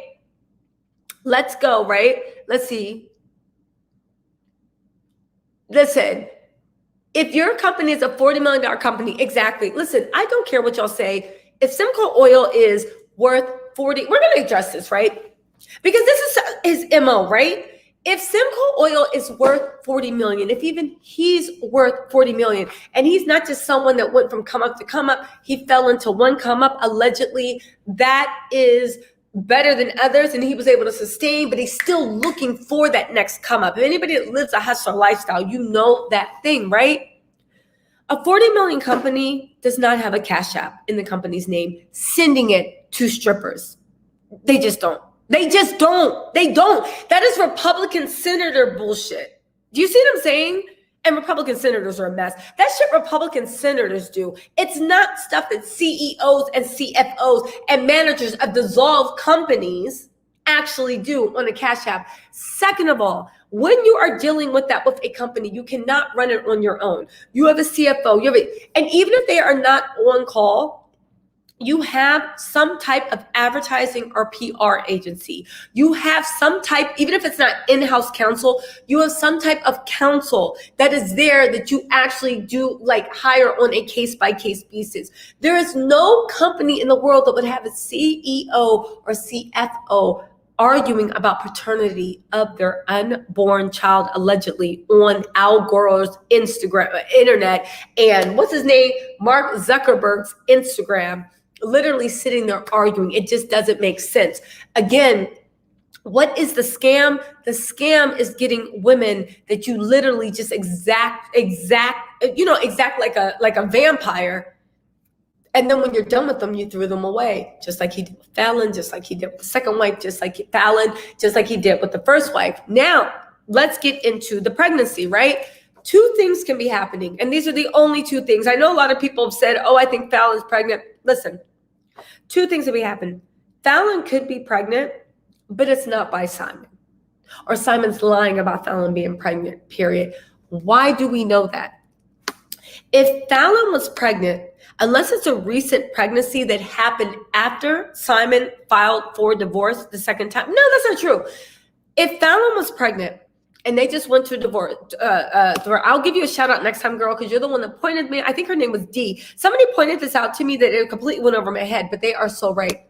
If FALYNN was pregnant and they are in the middle of divorcing, forget about child support, even though that might be in there. But let's just say FALYNN has her own money and she doesn't want child support. The custody would have to be in the divorce papers for the unborn child. It's possible to do paternity tests for your child in vitro. If they think it is too dangerous, then they will wait until after the child is born. But in the divorce proceedings, they ask when you go, are there any children, either living or unborn, that need to be included in this? In that divorce, the only reason why it seems so clear-cut is because they do not share any children. If FALYNN's pregnant legally, she is with child, and she needs to declare that. And it would have actually been, right? It would have actually been, Peach, has anybody seen King's Ransom? No, I didn't see that, right? Well, Anaya, I do believe you can get divorced if you are pregnant, but the thing is you have to negotiate for child support, even if it's temporary, and you have to negotiate for custody, whether it's going to be full physical, legal, all that has to be settled. Now, you can split your assets up. The thing about divorce, like I said, you can get divorced three ways. You can get divorced, one, the marriage is dissolved, we work out our financial and we work out custody, right? When there's children involved. Second way, marriage is waiting to get dissolved. We've worked out our financial and we need to work out our custody. Third way, marriage is waiting to get dissolved. We've worked out our custody, but we need to do our financial. Do you see what I'm saying? Because a divorce is a dissolution of marriage. Anything that happens underneath that, it can happen in stages, it can happen partially, it can happen whatever, right? But the point is, it's not declared in court papers. So what does this tell us? Either one, Simon was completely lying about FALYNN being pregnant, and he took down all those posts off the Instagram. So that's actually what makes me think he actually was lying about that, because he took down all the posts. We're going to get into Simon's receipts about the cheating, right? So either that, he was lying, or two, FALYNN is pregnant. By who? I don't know. But she is pregnant, but it's not by Simon, and Simon knows it's not by him, because if he did, he would include that. I think he would have cited it as a thing, but FALYNN would have put it on divorce papers about custody. Even if she didn't want the money, we still need to work out our custody agreement. Do you see what I'm saying? And here's the thing about Simon. I talk a lot of shit about Simon, but he seems like at this point in his life, I mean, I guess he should have calmed down. He's almost fucking 80 years old. AARP gave him his membership card. But at this stage in his life, unlike when he was younger, he is trying to take an active role in his kid's life. So I can't see Simon in this stage of his life, from what he's shown with his other children, not caring about whether he sees the child or not. Maybe young Simon, right? The life of Simon, right? Yo, I think I'm going to name my video when I come with these receipts, right? I think I'm going to name it Living Simon, Lies, Deceptions, and Betrayal. So you guys can, there's more information, but that's like the gist of it. But let's get back to this thing. So that's the whole thing about when people are like, is FALYNN pregnant? FALYNN pregnant? Is she pregnant? If she is pregnant, it's not by Simon, and Simon knows it's not by him. And he's just trying to embarrass her. However, there is a chance that she's pregnant and Simon didn't tell her, which is weird. And if she didn't tell Simon, but something's going on there, right? Obviously. But those are the two things. Because if she's pregnant with your child, one, she would be asking for custody. But two, Simon would also contest and be like, I want paternity. Simon was not supposed to be speaking out about FALYNN. If there is a gag order, he did violate the gag order. He did this shit on Instagram. But if anything he was saying is true, you know how you could have really embarrassed FALYNN? By putting this in the divorce filings. So when nosy people like me and everybody else that acts like they're above the fray, even though I know y'all in my live right now listening, taking notes so you don't don't have to sign me. It's okay if you guys don't want me to eat. I'm going to eat regardless. But I appreciate the source. I appreciate you guys' sources. You get the sources lurking in my comments, right? But the best way to embarrass FALYNN's ass would be to put that shit in the divorce thing saying, my wife is claiming she's pregnant. She cheated on me. I have reason to suspect that is not my baby, and I want a paternity test. And I asked the court, dissolve the marriage, but hold on. I request the court dissolve the marriage immediately and have a separate trial concerning child custody and finances related to the child custody once paternity is established, when my alleged child is actually born. That's what Simon would have did. And that would have blew up that FALYNN spot. And that would have embarrassed the dog mess out of her. And that's what Simon's going for. Anyone that thinks that Simon is not trying to embarrass the dog mess out of FALYNN is out of their mind. And if he had an avenue, but see, here's the thing with Simon. Him and Porsha are equally suited. Remember when Porsha got on Instagram Live and talked shit about that article, The Soul of Bravo and Vulture, being like, I have receipts. These right here say that this is, and meanwhile her receipt said, this is what her receipt said. Hold on. This is what her receipts said. This is what Porsha's receipt said. This is what her receipt said when she was holding it up on the Instagram, right? My name is Porsha with the back R. What did Rodney the boy say? I was watching it. He was like, Porsha, look, I think he posted it when he said, Porsha was lying on her belly with her feet up with a coloring book. Anyway, right? This is what Porsha's receipt said. Remember, she bought those receipts for Kandi, and everybody's just like, oh, she came back with receipts. And I was like, you guys, I see the game Porsha's playing. That was no receipts, because for those of you guys don't know, I'm getting back to my point. This is important. When a journalist, a big news publication, because you can sue journalists. What I do is commentary, allegedly. I'm a blogger, right? Everything in this video is alleged, right?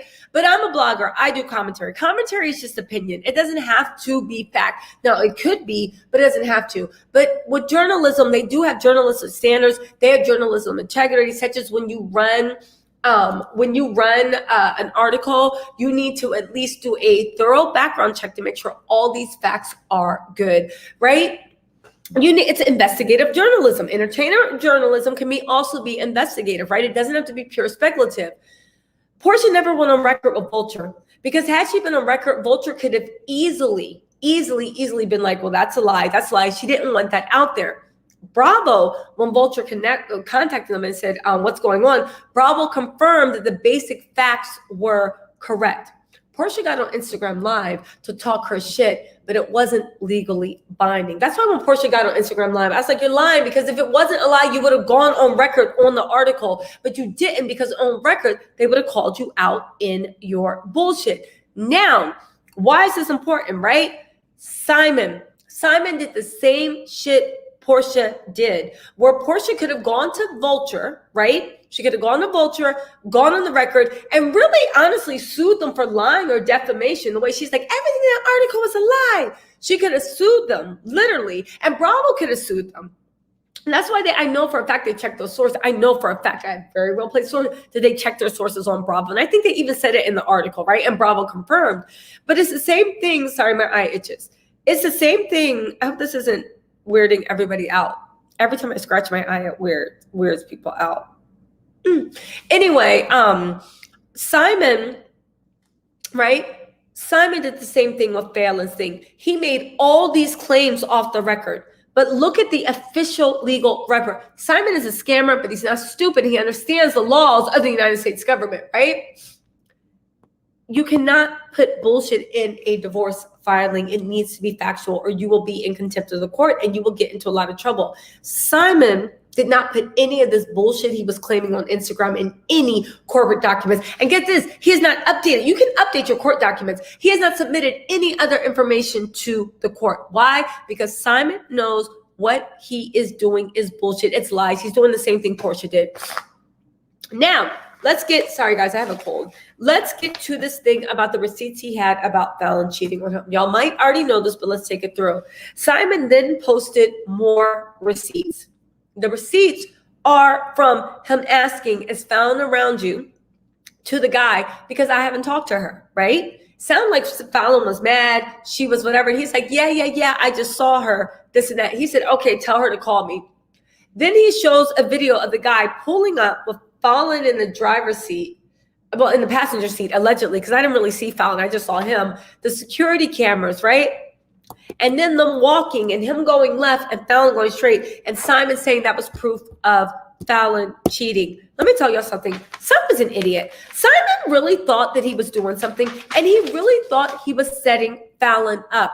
I think that when Simon decided that he was going to leave her for Porsha, allegedly, I have it on good sources, he tried, well, this is my speculation, right? He tried to set FALYNN up. Now, how do we know this? Let's look at the timeline, right? He's divorced. He withdraws the support drawers. This guy, Jay, apparently is his personal assistant, or he lived with them at one point. Simon felt super, super comfortable with this guy. This guy was always respectful. And even the night that FALYNN was out, he told her that me and FALYNN are hanging out. Is that okay? And he said, yeah, it's fine. The guy was staying at their house, so Simon knew that he was going to be returning to the house. Simon texted that guy looking for FALYNN because he knew that FALYNN was going to be hanging out. Not alone, but they were going to be hanging out. They were all friends. That night, he sent that text message to FALYNN. He got the security thing, and the security thing just shows them walking in two separate directions. And that's what he put as receipts for the cheating. But let me tell you something, Mr. Simon, Iori, Guabadia. Let me tell you something. If you have the state-of-the-art system, where's the security footage that shows them going into the same room? Where's the security footage that shows them leaving the same room? Where's the security that shows somebody creeping to somebody else's room? There is no security footage that does that, because the only thing you got was them being out around other people, having your permission to do it, him asking, are you comfortable? Because the guy even said that the cat's out of the bag. He even said, I don't want to step on it. Is it cool if we hang out? Simon allegedly said, yeah. Simon did all this just so he could show, just like Porsha in this Vulture interview, they are a lot of like, just so he could show these dumbass receipts of text messages that I believe allegedly he set up because he was trying to completely destroy FALYNN's reputation.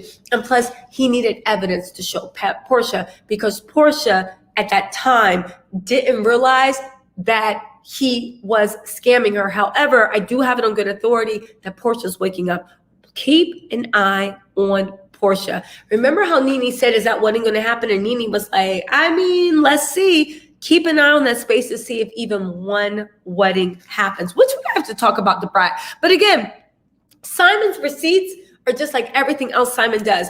It's all smoke and mirrors. He's trying to fight in the thing of public opinion. However, it was not in any court documents. He didn't say anything about the baby or the paternity. And again, if you have all this video footage, it shows them walking in separate, literally walking in separate after night. Where is the video footage of them going to each other's room?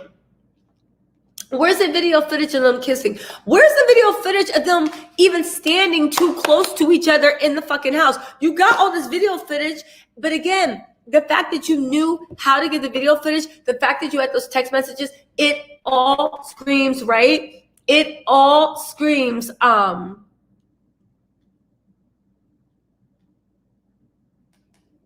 yeah. Yeah, I don't think that it's for Sheila, I don't think it's for ratings. I don't think, because if it was for ratings, they would already be filming this. This isn't for ratings.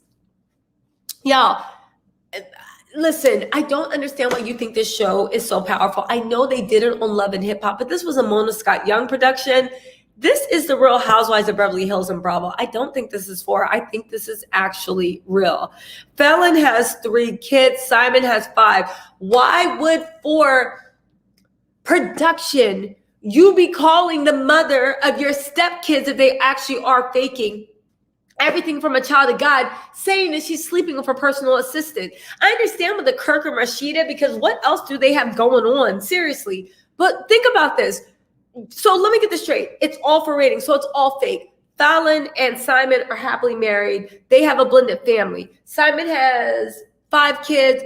FALYNN has 3. Simon is saying that FALYNN is a cheating wife, that she's sleeping with the help, that she's pregnant by another man, and he's doing this to a woman that he is in a relationship with, all for ratings. Y'all, FALYNN's a Taurus. You really think that's what's happening? Porsha's taking a hit to her reputation for what, y'all? For what? A storyline? Ratings? When she's the darling of Bravo? Y'all, come on. Come on. Let's be serious. Let's be serious, right? It beats it doesn't make sense. It doesn't make sense. Why? It doesn't make sense now, right? Back to the whole thing about Simon and his non-existence receipts. Okay, let's also talk about the Brat. The Brat was on. We talked about this last time, but I finally listened to that dumb thing. We're going to talk about all about tea and the implosion too, and what's happening with us. I don't know if y'all care. Do y'all care about what's happening with all about the tea and the way like this girl conned everybody with an avatar and didn't want to pay anybody and tried to destroy Pleen and all this stuff? Do y'all care about all about the tea? Let me know if you do. We'll talk about it. But let's talk about the Brat.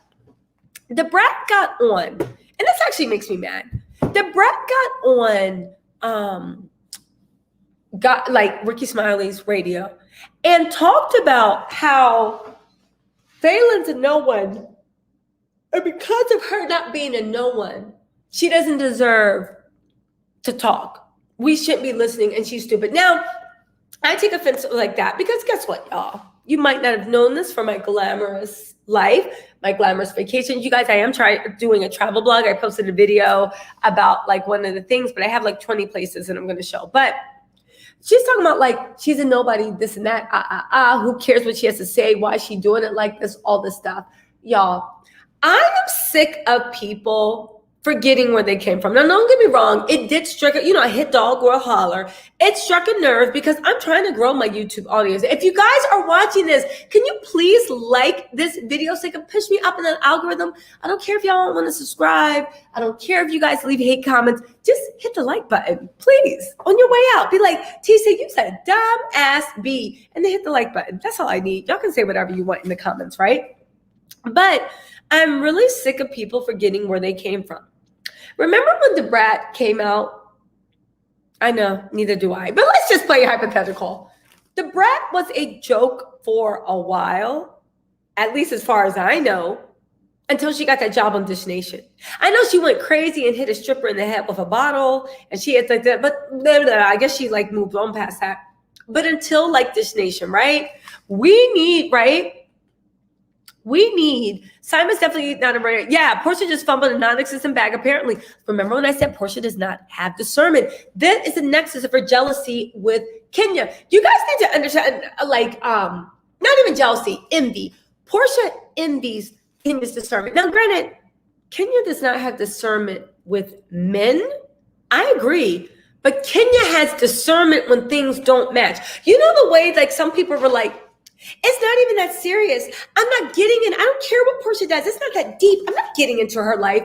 But that's because sometimes people lack discernment. Because when you see something that doesn't match up and you're intellectually curious, even if you don't put in the work, you're still like, that's all. Like the way a lot of you are like, yo, I had a feeling. True, nobody put the work in except for me. Yes, I know I'm like a dog with a bone when I'm bored, but who cares, right? Porsha is envious of Kenya's discernment. I'm not. Kenya's discernment when it comes to romantic, because you know she's holding on to that hurt from her mom, but Kenya's discernment about when shit doesn't match. Like the way she could look at Simon and be like, yeah, I'm not buying it, right? Now, when it comes to the Brat and what she was actually saying, let's look at the core of it. She's basically saying because you don't have Instagram followers and you're not famous, yes, this is personal, I felt like she was talking to me, then you have no right to have an opinion. And it's like the Brat, you were laughing stock in Brat for a while. When you went to jail, everybody was like making jokes about you. And then you got that radio show, so now you're somebody, right? Because you have a following, people forget. Porsha was talking about the fucking Underground Railroad. And then True to Porsha doubled down and was like, no, but how they get underground? Before Kandi was like, it wasn't underground. It was and Phaedra was like, it was a network of people. It was a network of people, right? So we got all that mess going on, right? We have all that mess going on, but Porsha was a no one before she got on Real Housewives of Atlanta. You remember the way Porsha dressed in that first season? She looked like a nice girl from Decatur. No shade against Decatur, but compared to Cynthia Bailey, Kenya Moore, even Nene Leakes, and even fake her, we didn't know that she was fake and being an attorney and never won a case. But you were against these women, and you come with like, you're here in like a French bun with a side swoop. And yes, y'all, French buns and side swoops were not in back then, right? I know they're coming back in with the 90s with Swati and Cardi B, but when Porsha came on the Real Housewives of Atlanta, they were not in, right? The French twist and the side part. But my whole point is, who are you, the Brat, to tell anybody that because you don't have followers, this is like a really sick way, but it's weird because once people get on, they have that argument, but nobody ever wants to say, bitch, but what about you? What about you? So it's kind of like, it's a personality thing. It reminds me about the people that like climb up and as soon as they get in, they shut the door because they're like, no, that's enough. I don't want anybody else in here. FALYNN is trying to make a name for herself. She's trying to make a come up. And what's wrong with that? So it's a weird, sick thing. So you're saying that if nobody already starts out at the top, then they don't even have a right to even try.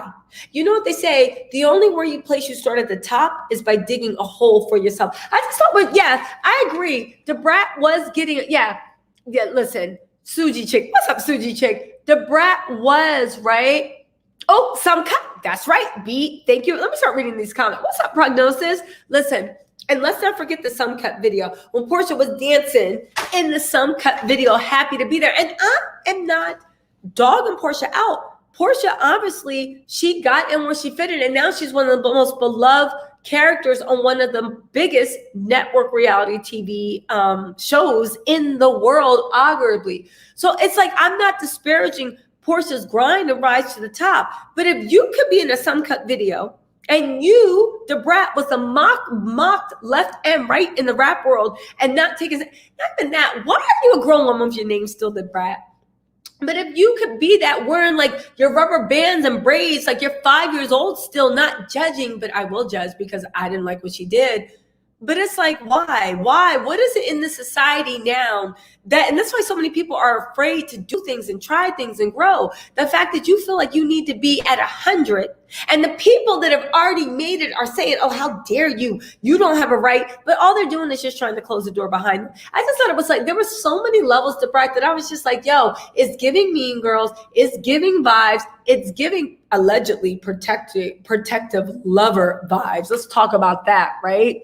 Let's talk. There was a girl on YouTube, I wish I knew, she cursed Brat out so bad, but I agree. The Brat, I forget the girl's name, but the Brat literally is giving protective lover vibes to say that nobody can say anything to Porsha because FALYNN is trying to make a name for herself. Again, right? It is what it is. The Brat is 47, still wearing rubber bands in her hair like she is 7 years old, or how she's trying to stretch her hair without using heat. Talk about on a lollipop, sucking on a lollipop. Talk about some, you're not even on Porsha's level. Who are you? You're just trying to get a come up. Yeah, we all are the Brat. And before you got that job on This Nation, you were trying to get a come up too. And you're still trying to come up. So it's just like, yeah, whatever. I ain't like that. I did not like that, right? I did not like it. I haven't heard none of my faves talk about the man asleep in Kitten Hills bit is on his live. Wait, what's this? I haven't heard none of my faves talk about the man asleep in Kitten Hills bid on this live. Who? Wait, who? Who's in Kitten Hills on this live asleep? Wait, hold on. I'm missing shit. Hold on, y'all. What's up, Just a T, please? What's going on? KB, hello.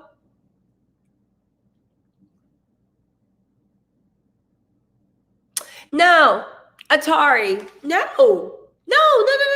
Mary J got cheated on and she's not doing interviews. Let me tell you something. You really want to use Mary J thing? Mary Jane got conned by a scam artist. Mary J, like, so what? She was dumb. This guy lied on you, cheated on you. I'm talking about Mary J's ex-husband. And then came back for alimony and tried to get you to support this whole thing. That's another thing. I'm going to go on my woman power thing. Who told women that if we are treated badly, whether you are with a man, woman, child, whatever, well, not child, take it back. Whether you're with a man, he, she, them, they, why is it that if you are hurt in a relationship, you are not allowed to talk about it publicly? Why? How's that bothering you, Atari? What's the problem? Seriously, what's the problem? What I'm just listen. What are you talking about? Bantu nodding. Listen, what is the problem? If I'm hurt, why can I not speak about it? Why is that tonight? Mary J. Blige got cheated on and she's not doing interviews. Atari, Mary J. Blige sounds like a goddamn idiot to me right now. Divorces happen every day. Yeah, I am. If anybody marries me and they dog me out and cheat on me and act for, you best believe I'll be like, well, Whitney, I think the problem is I just love too hard. Please believe I will go and everything will be sitting and I'll be looking like money. But here's the thing. I joke. Wait. So are we going to do interviews with everybody that gets divorced? If we care about them, why? We're not doing interviews with the guy that works at the Publix, the chicken department. No, but the whole world is talking about, I'm confused. The whole world is talking about how Porsha stole this woman's man. This guy, first of all, we don't even know what's in the interview, but why not? I'm interested. So yes. Do I care what the next person's doing? No, but I care what FALYNN has to say. So yeah, why aren't we doing interviews? Again, Mary J. Blige, right? Yo, hit the thumbs up. Mary J. Blige sounds like a Mary J. Blige sounds like a goddamn idiot that this man dogged you, cheated on you, mentally abused you, tried to get alimony from you, and you just stood there in nobleness for who? For who? For what? This is why Mary J. Blige talks about the breakdown. As women, but even if anybody's been hurt, we need to stop carrying our pain around, because regardless of whether you think about it or not, you are being groomed to be taken advantage of by a predator. I'm telling you, the fact that somebody literally uses you with no shame and no abandon, and you think it's the classy route to sit there and not say anything and be noble, man, I'm sick of being people's emotional mules. Not even that. It's not like this happened. It'd be different if Simon and Porsha had gone into private life, hadn't announced everything, and FALYNN was the one being a Simon putting shit on Front Street. But they actually bought it into life. Like, they announced their engagement on her birthday, right? They did this stuff. They did that stuff. Honestly, they've been antagonizing her. Now, listen, would you react like that, Atari? I don't know. I talk a lot of shit. Would I react like that? It depends. But I don't fault FALYNN for speaking her truth. It's her truth. It's her hurt. Speak it. And you know what? I want you to hurry up and speak it because I'm very, very interested. You know? Yeah. Yeah. Again, I feel like when people are like, yo, you're so classy, that is code for someone telling a woman, you're a dumb ass bitch that lets anybody do whatever they want to you and then you just stay quiet. For what? For who? Who are you protecting? If FALYNN doesn't care about how it makes her feel or look, who's she protecting? You see what I'm saying? Simon's running his mouth. Simon's flaunting the relationship. Simon got Porsha the same ring, but bigger. The kids are hanging out. What is the big deal with a hurt person, right? What is this? What is the big deal? I listen, again, agree to disagree, right? They knew each other in business world for 5 years before marriage. Perhaps he made her feel like he cared for her children. Well, allegedly, Simon did say that he was going to adopt FALYNN's youngest son, but it actually fell through. I have that on very, very good authority, but it never came to fruition. Again, exactly, right? She needs to talk her side, right? Yes, Morgan, I did talk about Candace and colorism. I do think it's 100% colorism, but I also think, Morgan, you have to rewind. I also think it's not only just colorism. I honestly think that it's a bit of class elitism. For some reason, people have a problem with women being ensconced in wealth, but especially women of color and especially darker skinned women of color. It seems, I mean, look at what's happening with Garcelle on Beverly Hills, where she literally had one scene talking to crazy ass Lisa Rinna, and all of Twitter's like, I don't like this. She needs to be removed. Why? You know, it's like, it's just not right. It's just not going right. I do hope that FALYNN speaks up on this interview. Yes, people are always going to silence women. Why does Simon get to talk and his wife has to be quiet? Because it's the way we're trained. There is something about patriarchy and there's something about misogyny that literally, because you have to raise little girls from the time they're young to put up with the bullshit. You have to be trained to put up with cheating, to suffer silently, to be the long-suffering thing, right? And why were you trained? Because it was like training back then. It was like training for a job. You know that not until the mid-'80s was a woman able to have a credit card without her husband's permission. Do you know until the mid-'80s, even if you had a job, you had to get your husband's signature. Sorry, guys. You had to get your husband's permission to have a credit card because that's how much women didn't have. Look it up. It's true. So back then, your mom, your granny, your aunt, they thought they were doing a favor by teaching you how to stay quiet and take bullshit. Why? Because that was your job, because you could not make an earning being outside the house as a woman. The system was set up that you had to find a man that you could depend on that would bring the money back in, that would bring the money back into the house, right? So if a man hit you, if he cheated on you, if he disrespected you, if he mentally abused you, if he neglected you, you couldn't do anything, because to leave a man wasn't just to leave a bad man. It was to leave your money. It was to leave your security, and you had to take the children. And oftentimes when you took the children would suffer because if the man got remarried, his new wife and their children was going to be getting your money, right? The child support laws were not generous back then, right? They're not generous now, but back then they were a joke. So why did they tell you this bullshit, to your point, prognosis? About staying quiet? I'll tell you why. Quite simply because, right? Quite simply because when you stayed quiet, you kept peace. And you continue, it was like a full-time job. So they hardened you like a warrior. They made you learn how to push through your tears, push through your pain, internalize everything. This is why our grandmoms, our moms, our dads, our aunties were dying of heart attacks, because you had to internalize all that pain. Things are different, but that same messed up way of thinking is still around, because why are things different? Now, if I don't like a man and he's treating me bad, I can go support myself. I can get a boyfriend. I can get a girlfriend. I can get whatever I want. And I don't need to put up with your bullshit in order to survive. But this old way of thinking about it's better and it's classier and it's more elegant to stay quiet and suffer, it is literally just something that is a relic of the time, where men and women, right? It's a relic of the time when men and women had to suffer, or they weren't going to eat, and their kids weren't going to eat, and they would never remarry again, because who's going to take a woman with kids? You see what I'm saying? We need to wake up. We need to wake up. So,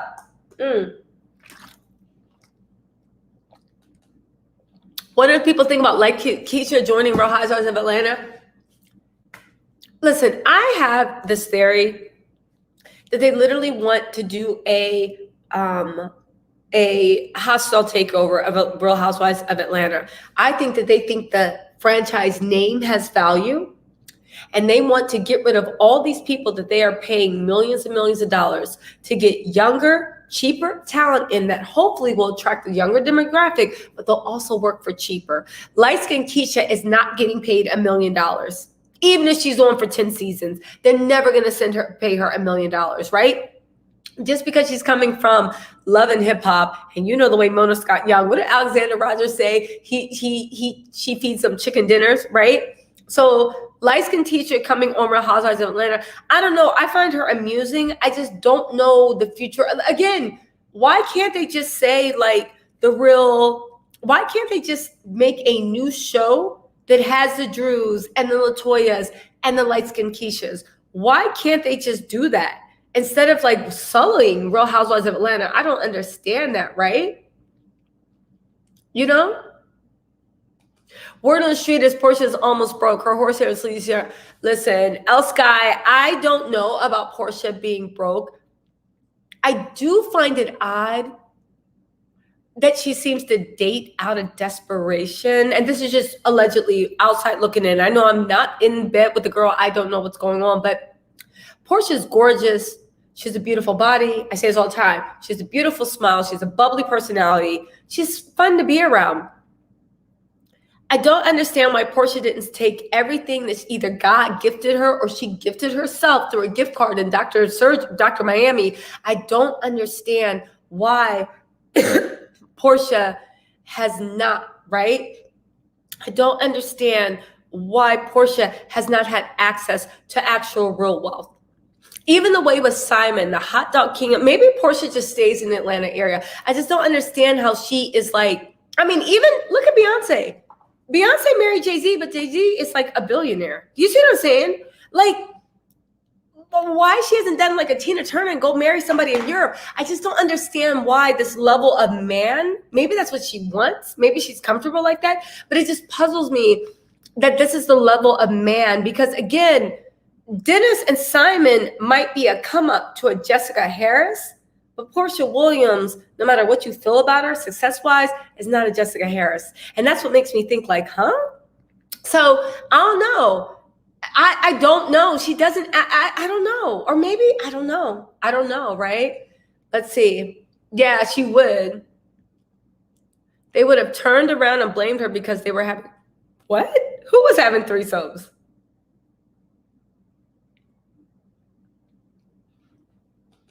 I don't know if she's not declassing the show. I mean, listen, KB, I see what you're saying about declassing the show, but I think Porsha, oh, thank you, B. I think Porsha,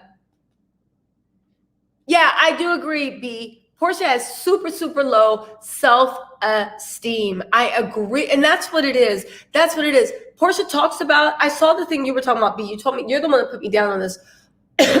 Porsha talks about when she was younger, the way people called her ugly, they picked on her. Porsha has made herself into a swan, but Porsha acts like she's an ugly duckling, that she can't believe she's dating somebody like Dennis or dating somebody allegedly like Simon. And she could just do so much better. It is low self-esteem. I will say, KB, I don't know if light-skinned Keisha is the right fit, but when you say declass the show, do you remember what Porsha did to Bolo? There is nothing that light-skinned Keisha can bring to Real Housewives of Atlanta that is going to be any more raunchier than what Porsha did. Now, here's the thing. Be sexually free. I'm not shaming anybody. Do you? But like how Kenya said, you were on a work trip filming a reality show. You could have taken him to the car. You could have taken him to the curb. You could have taken him to the hotel. But you chose in a work trip around coworkers you didn't like with Bolo, the paid help. I don't know. And then somebody on Twitter was like, yo, it seems like Porsha, Kenya's mad that she ain't get a taste of Bolo. Ladies, can y'all help me with this? When you want the D, what does anybody do besides raise their hand? I'm not talking about a relationship. I'm not talking about a date. I'm not talking about romance. I mean that if you just really, really want to sleep with a man, has any woman ever been kicked out of a man's bed? Again, we're not talking about whether Porsha can get Bolo to marry her or whether she can get Bolo to give a relationship. We are literally talking about, has any woman ever been kicked out of a man's bed? I'm thinking not. If all you want is sex, so why do people think that Kenya was jealous of Porsha sleeping with Bolo, as if Porsha seduced Bolo? And judging from the likes of it in the room, from what they heard, everybody that wanted some had a piece of Bolo. So all Kenya had to do was just open up, and she could have had Bolo too. You feel what I'm saying? So let's see. Here's the thing, Tosh Grant. Sorry, my cold. Here's the thing. Is it, right? Is it, would I sleep with a stripper on a bachelorette party? Absolutely not. But that's just me. I've never been into male strippers. I just never have. I just don't, right? Would I sleep with anybody at a work trip? I'm talking about your office husband, somebody you had a crush on. Would I sleep with anybody on a work trip where all my coworkers are around and paying attention, and somebody I hate is staying around and paying attention? Would I? Absolutely not. That's what I'm saying. Like, take the stripper out of it. Porsha. Woo, right? But who acts like that it took skill? And I don't mean to demean Bolo, because if he was a woman, I wouldn't just be like, oh, the stripper. But the fact that everybody is like, oh, Kenya's jealous, it's like Kenya could have had some. Everybody has some, right? Porsha is a freak. She saw the open door and went through it, not giving a damn about it. Why? Who's that? Who said that? Who said that, Raspberry? Listen, Porsha definitely is. But the thing is, she did all that because she thought that she found her pot of gold. And I'm telling you, Porsha is, I have it on good thing. Porsha is already, if this turns out to be as deep as we know it is, she's already looking at her exit thing, right? Porsha's value lies in how her body looks, yet in most of her pics, it looks like she don't want Simon to touch her. The girl working on her pepper. Listen, Simon's not worth 40 mil. Now, here's the thing. Simon's not broke. He might be worth a couple of million. He might be worth a few good hustles. But judging by the fucking hot girl Amazon basic summers that Porsha's been wearing lately, and that Versace two-piece, and she had that Versace two-piece on when Dennis was with her, yeah, no. Porsha's body language is super, super telling, y'all. Yes, B, she is super, super, super, super calculated. Super, right? Super calculated. Is Porsha a college grad? I don't know. I don't think Porsha ever went to college. I think Porsha, if she did go, she got married to Cordell super, super young. I don't think Porsha ever went to school because she never talks about her alma mater. That's actually a good question. Did Porsha go to that? Well, here's the thing, Miss, for sure. Porsha might be intimidated by Simon because I honestly do believe that Porsha is in, Simon is, like FALYNN said, a smidge, like really, really abusive. So I think there might be something to that. I really do think that there might be something to that. I really honestly do. So, take it how you want. Take it how you want. So yeah, Yeah, she does look repulsed by Simon. She really, really does. Porsha's haven't had a man that really loved her. And at her age, time is running out. This man does not love her. He's going to use her since he's not right upstairs. She's gullible. I know I'm getting off this live soon. I do think she's gullible, but for different reasons. I think she's gullible because I don't think she's ever been exposed to real well, so I don't think she knows what to look for. And I think she doesn't realize, I think she thinks she's running game on Simon by being a hot, free, wild girl, right? The way she has that Polar plant on her hip when she had to kiss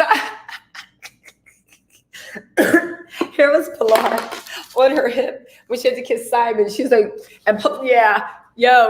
she did not let Pilar go for a goddamn second. Porsha's fake smile. I do believe that she's intimidated by Simon, but I think that's because Simon strikes me as allegedly, this is just me saying from what I observe, he just strikes me as outside looking in. Of course, I'm not making whatever, but he strikes me as mentally abusive. He really does. Even the way he tries to find out stuff, even the way he talks about Porsha like he's his child. This is like, the texts are so weird. Like, Porsha did a good thing. Like when he posts her thing, like, Porsha did this. I am very proud of Porsha. It is one of her endearing qualities. He talks to Porsha like she's the village idiot, like she's giving her a pat on the head. I don't like that. I don't like that, right? Porsha and Shamia are acting like young teenagers, but they're acting like young teenagers, right? Wait, otherwise I already have what on dick? What did I miss? Is it me or White Bravo? Yeah, because those liars will do whatever they want. You know what? That's a good question though, William. Why do they promote, right? Let's see. Oh. Porsha better learn to cook some African dishes with her baby vegan self, right? She's going to have to hire a full-time chef, please. If that was me, I would literally be looking for a Nigeria jollof, like the Nigeria places. Be like, babe, do you like my jollof? Let's see. Simon isn't worth $40 million. Wake up. He's never been in Forbes, Business Insider, Financial Times. Now Arthur Hayes, is former CEO, co-founder of BitMix, is worth over $100 million. Faith lives. Speak the truth. Y'all, if you guys are just joining the chat, go on and listen to earlier when I broke down the thing with Simon's finances. Not only is he not worth $40 million allegedly, but even the businesses that are registered in Georgia that are active literally they were in, what do you call it? They were in inactive status for non-compliance until 2019, 2020. And then he all bought them up to compliance. He bought them up because they were planning on doing the Housewives and he needed something in his name. Again, I know they're showing they're active, but if you actually look at the corporate documents filed, the way the businesses were revoked and then they were reinstated all around the time Real Housewives of Atlanta and the filming was confirmed. You guys, it's all smoke and mirrors. And again, Simon might have money overseas, right? But if Simon lives in America, he still should be paying taxes on it. And again, like Faith Liv said, you've never been listed in anything, but also somebody that is worth 40 million, even if their business is worth 40 million, they have lawyers, they have accountants, they have PR people, I'm not saying they're in-house. They see people that will literally be like, what are you doing? Take his phone because it's not your money. You look at Elon Musk when he was allegedly tweeting that shit about he wants to make thigh-high space boots for astronauts. And look at the way the Tesla stock plummeted. When you are in those things, you are paying. Thank you so much, Faith Lees, for the super chat. When you are in those situations, you are paying. And you have to protect everybody else's money. You are not doing that your own. Well, maybe Porsha going to get what she deserves, just saying. Maybe, right? Yeah, B. Oh, you're American, Sandra? Welcome, welcome, welcome. What did B say? Yeah, it's a very aggressive way to reconcile. No, just being me, Sparks. I see what you're saying, and I thought that too. But then I listened to Simon when he talks. No.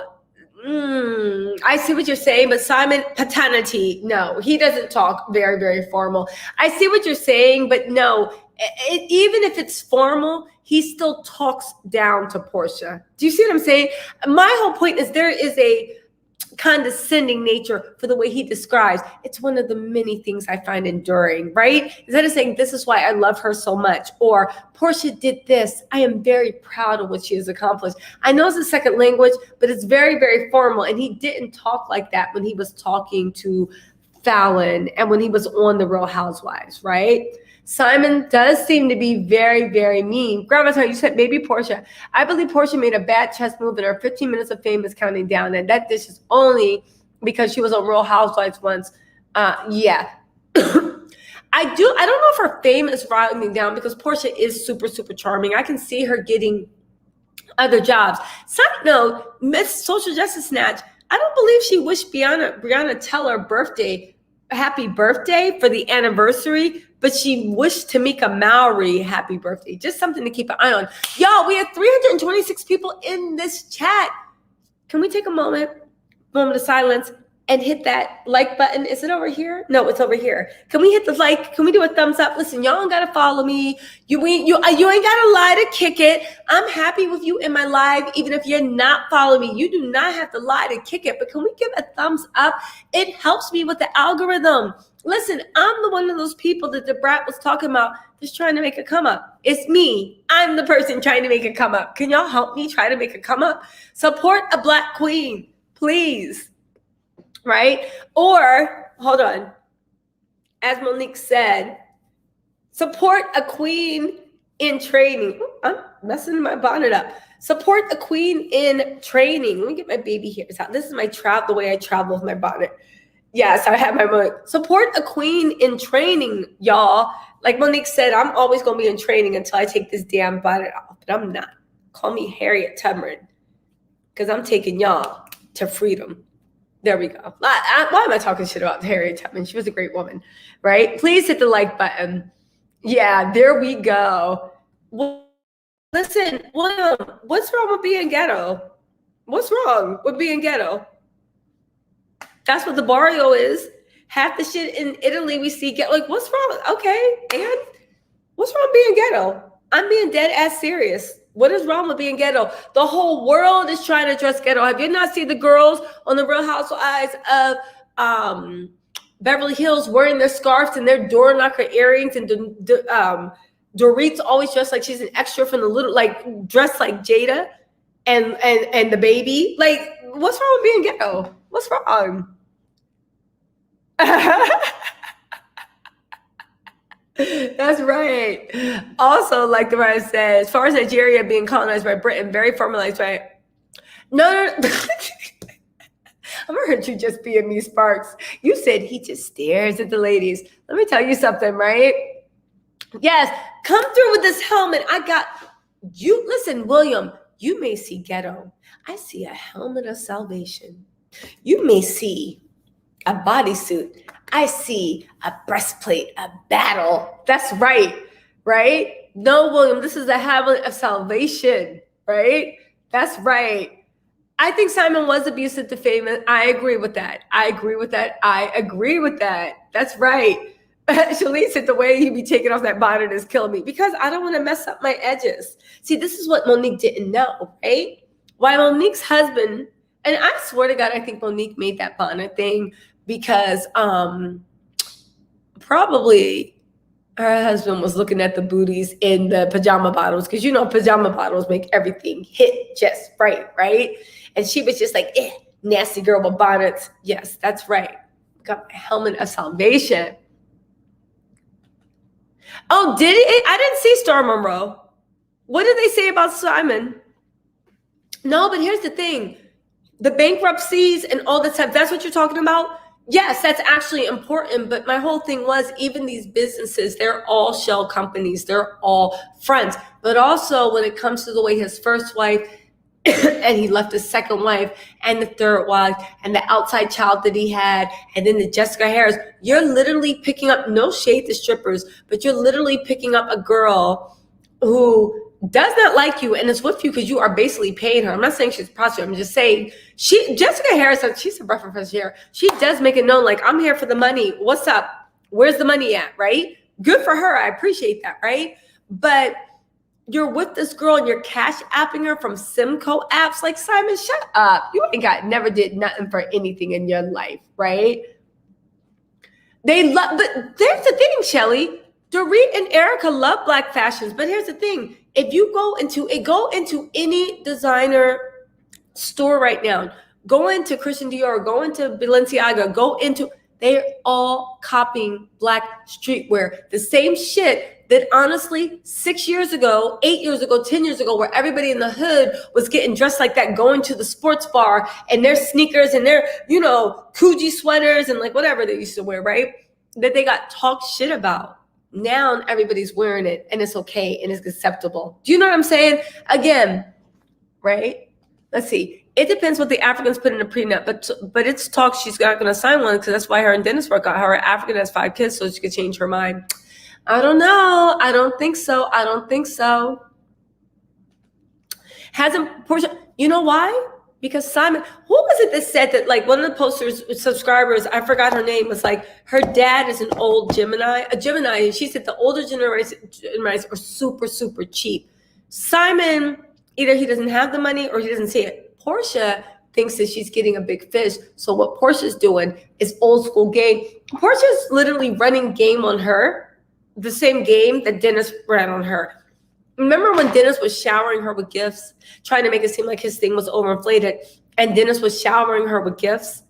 And then Porsha opened up and, like, let him promote his hot dog company and this and that, because Dennis got a lot of money from Porsha even promoting that hot dog company. Say what you want, right?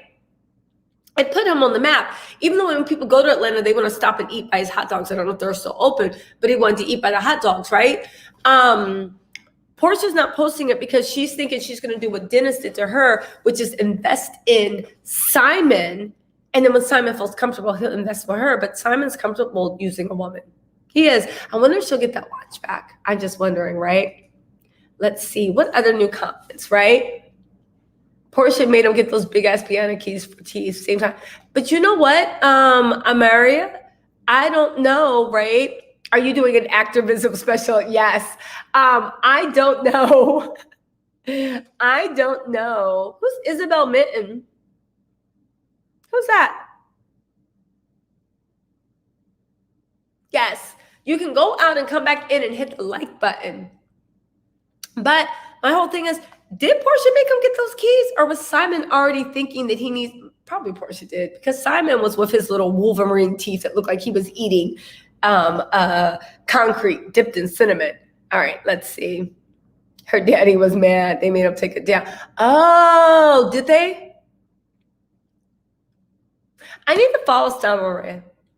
That's right. Everyone else sees a bonnet. I see a helmet of salvation. William is in the comments dying. Like, can you take that off? Simon has been a true African. They have a mentality that men rule all and women need to submit, like Monica and her daddy. LOL. Oh my God. Monique and her daddy. Ew. In a business meeting. Yes, daddy. Yes, daddy. I watched a video about him being an energy harvester. Who's an energy harvester? Who are we talking about? Oh, Isabel Mitten. Who's that? Thank you, Grandma Scary. Plus, if he's so rich, why is he paying Fallon in 2 payments of 50 grand instead of just paying her now? Exactly. He's not rich. I don't even know if he even has. I don't even know, honestly, if he even has, like, I think, here's the thing, the vibes that Simon gives allegedly from all the sources. Simon's a hustler, and he makes come-ups. And sometimes his come-ups really do, like, pay off. But they always run out and he has to run to the next one. Porsha is a come-up. She doesn't realize it. She's a come-up and she doesn't realize it. Hey, what's up, Touche? What's going on? What's going on, Touche? So Sherry Shepherd's paying alimony. Sherry Shepherd's an interesting case, though, because y'all remember when Sherry Shepherd, her and her husband said they were going to have a baby. They conceived the baby through surrogate. It wasn't Sherry's egg. Sherry found out that her husband was cheating on her and then said, never mind, I don't want the baby, while the baby was already here. And I was just like, yeah. And her husband did that all because he wanted alimony, which he got, right? Never say the court system. He wanted alimony, which he got. But there were rumors allegedly, that girl, like the girl with the surrogate, I wonder if it's her husband's with the surrogate. Okay, hold on. What's going on? Every English-speaking country, a farmer, yeah, of course, including the USA, of course. We're both watching FALYNN's IG videos and mimicking everything she says. But she tried that deep cut jacket with FALYNN later. Oh, is that what's going on? Is that what's going on? I didn't say my zodiac sign, William, because I'm waiting till I get to 20,000 subscribers before I give my zodiac sign. So if you guys are listening, like, comment, subscribe, share this on Facebook, share it with your friends. I actually don't care as long as I get credit, right?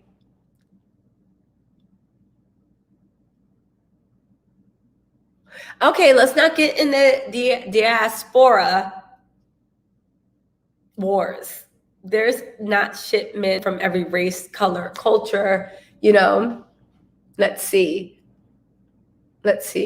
I know Porsha keep trying to get dye that gray beard. Why? So he can look like Mr. Clean? Hit that bald head, and if he dyes his beard, no. He's going to look like Peter Thomas, but a worse looking version of Peter Thomas, because Peter was handsome, Let's see. Okay, let's move on. How many subscribers do I have? We have a long way to go to get to 20,000. I'm going to unveil it when I get to 20,000, but we have a little ways to go until I get to 20,000. Trust and believe. Yeah, listen. The thing is, Anita, Cherry Shepherd's argument was like, it's not her baby, but it's like you literally outsourced for this life to be created. Bitch, that's your fucking baby, and you're going to have to take care of it. It was right? Oh, thank you, Mrs. Frazier. I was rushed to emergency room by ambulance a month ago. I'm 17. I usually wear a wig. My friend bought a bonnet. Oh, Miss Frazier, I love your Abby. It's so pretty. You're giving Rihanna, giving Scarface, giving drug cartel, Pablo Escobar's third wife. But careful the way you talk, because Pablo still cares about me. Don't get yourself hurt. That's the rest of vibe you giving. Still powerful and much love. That third wife vibe. That's what you're giving, Miss Frazier. I love it, right? Look at you, William. You're like my Gemini sister. That's a Gemini for you. Like, it's cool. Gemini's rule, right? Yes, we're going to get to 20K. We are. We're going to do that unveiling. But no, exactly, y'all. That's another thing about Monique. It's like bonnets actually are a necessary thing. We are a prideful people. We were shamed for our hair for generations, for eons, and it still sticks with us. Even sometimes when I'm like, oh, let me lay my edges. And Miss Frazier, I feel bonnets to me are relief, where it's like, it's fine. It feels warm. It feels toasty, and it saves us whatever embarrassment. And also, even if we're not embarrassed, it literally keeps our hair fresh. And honestly, listen, this bonnet, hold on. I want this part up front just so William can be like, oh, so beautiful. There we go. Because we need that ruffle. We need the ruffle.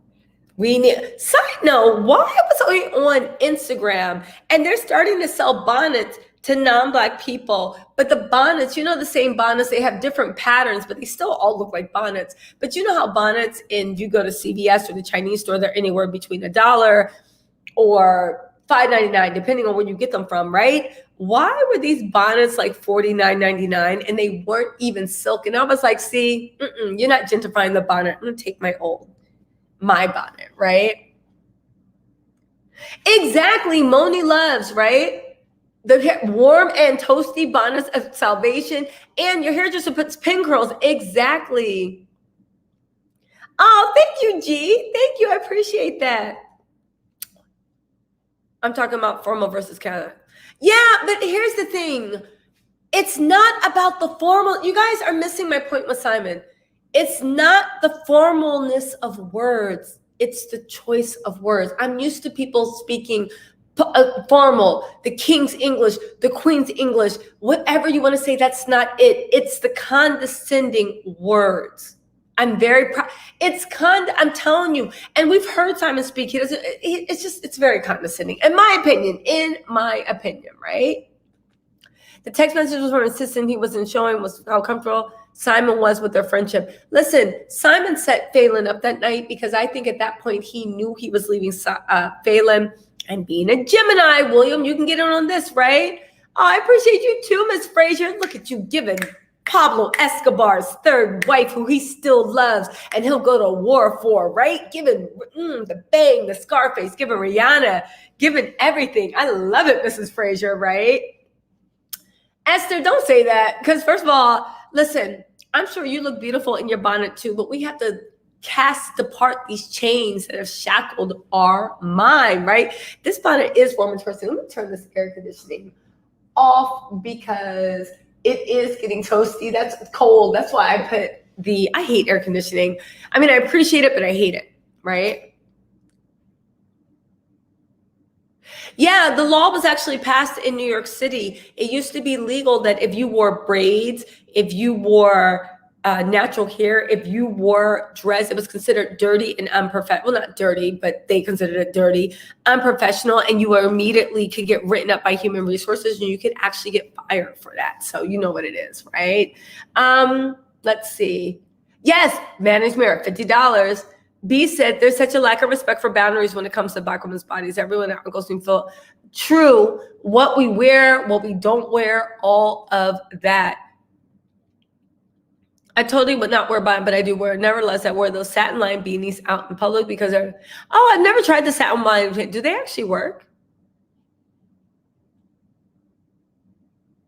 Yeah, it's very paternalistic, but in the way, thank you. Not the formality of words, how he's talking to her. It's very paternalistic, but that paternalistic, like the way if your kid shows you like, look what I drew. And it's just like, I am very proud of you for fun. It's like, it's not formally, it's paternalistic, but it's very condescending also. Do you see what I'm saying? Very, very, very. Okay, so it's not about the bonnet. It's about the pasta. What's up, Grandma Scary? It's not about the pasta. It's about the pasta. It's not about the pasta.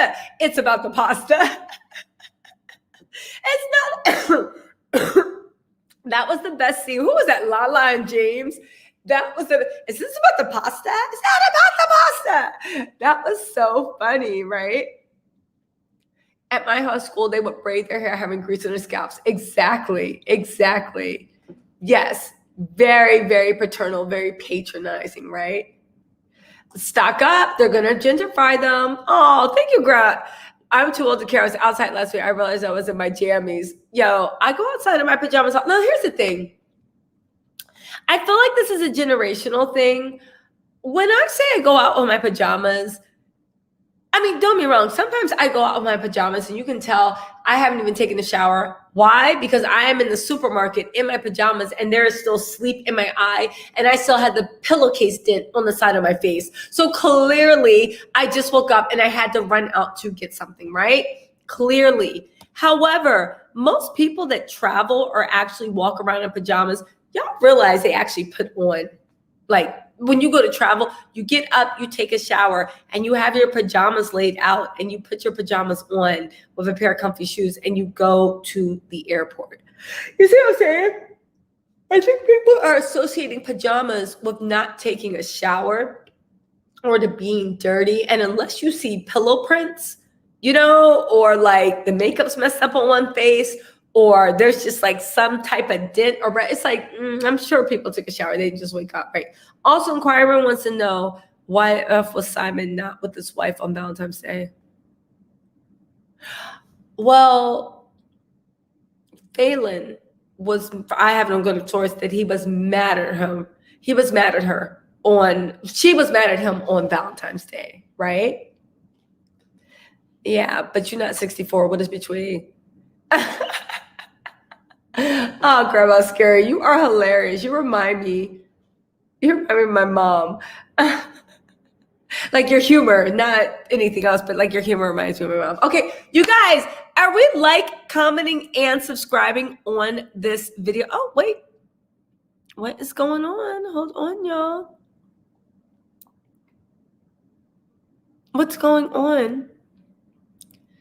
I think I'm going to have to go. All right, guys.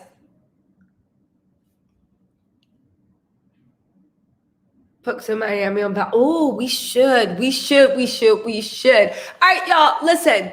This has been fun. I gotta get out of here. I think I'm gonna start doing lives regularly, but this was a little bit too late. I think I'm gonna do the live. But before I go, I really have questions.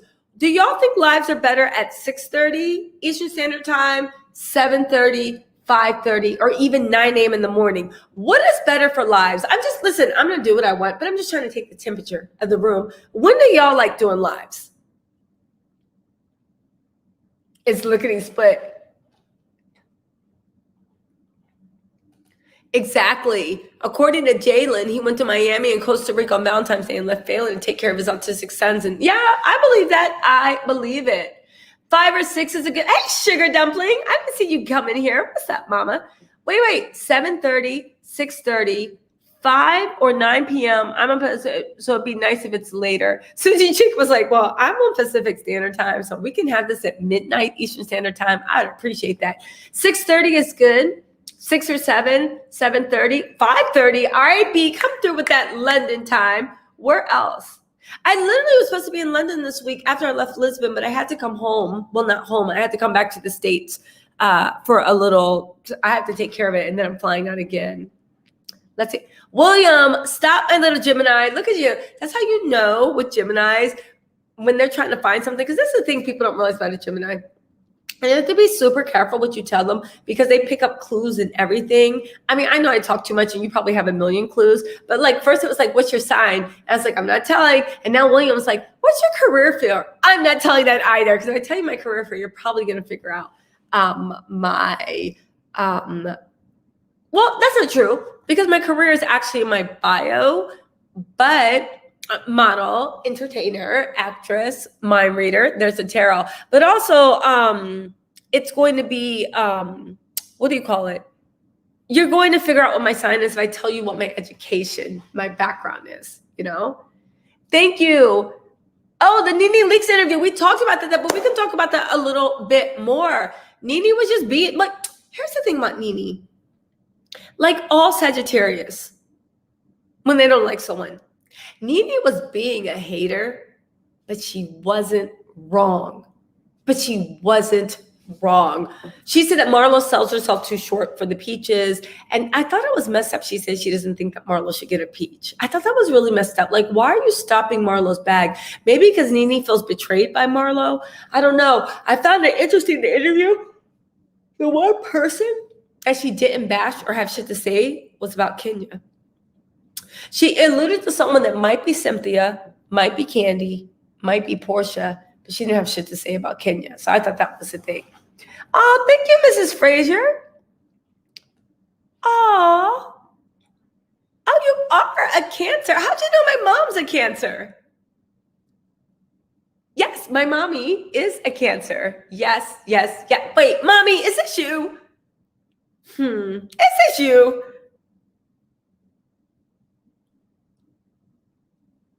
I bet you he's staying at well, he's back in Nigeria, but I bet you when he comes to the US, he's going to be staying at Porsha's mansion, right? You know what's odd that I thought when I was like, yo, is Simon actually like not treating Porsha right? Because there was a certain time on Porsha's Instagram, she posted this pic. Actually, let me just pull it up because I got my phone right here and y'all can see it there was a thing on the Instagram and she posted a pic.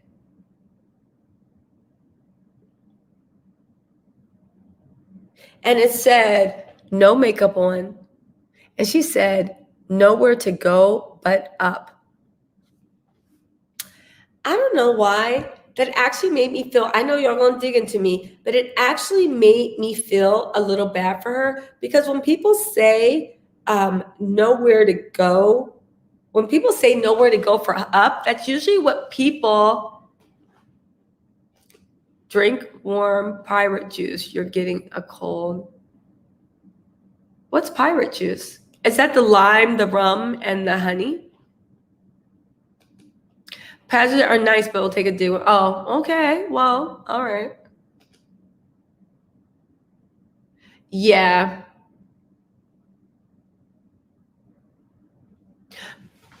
Yo, Kitten Hills. Let's talk about this, Charlene, right?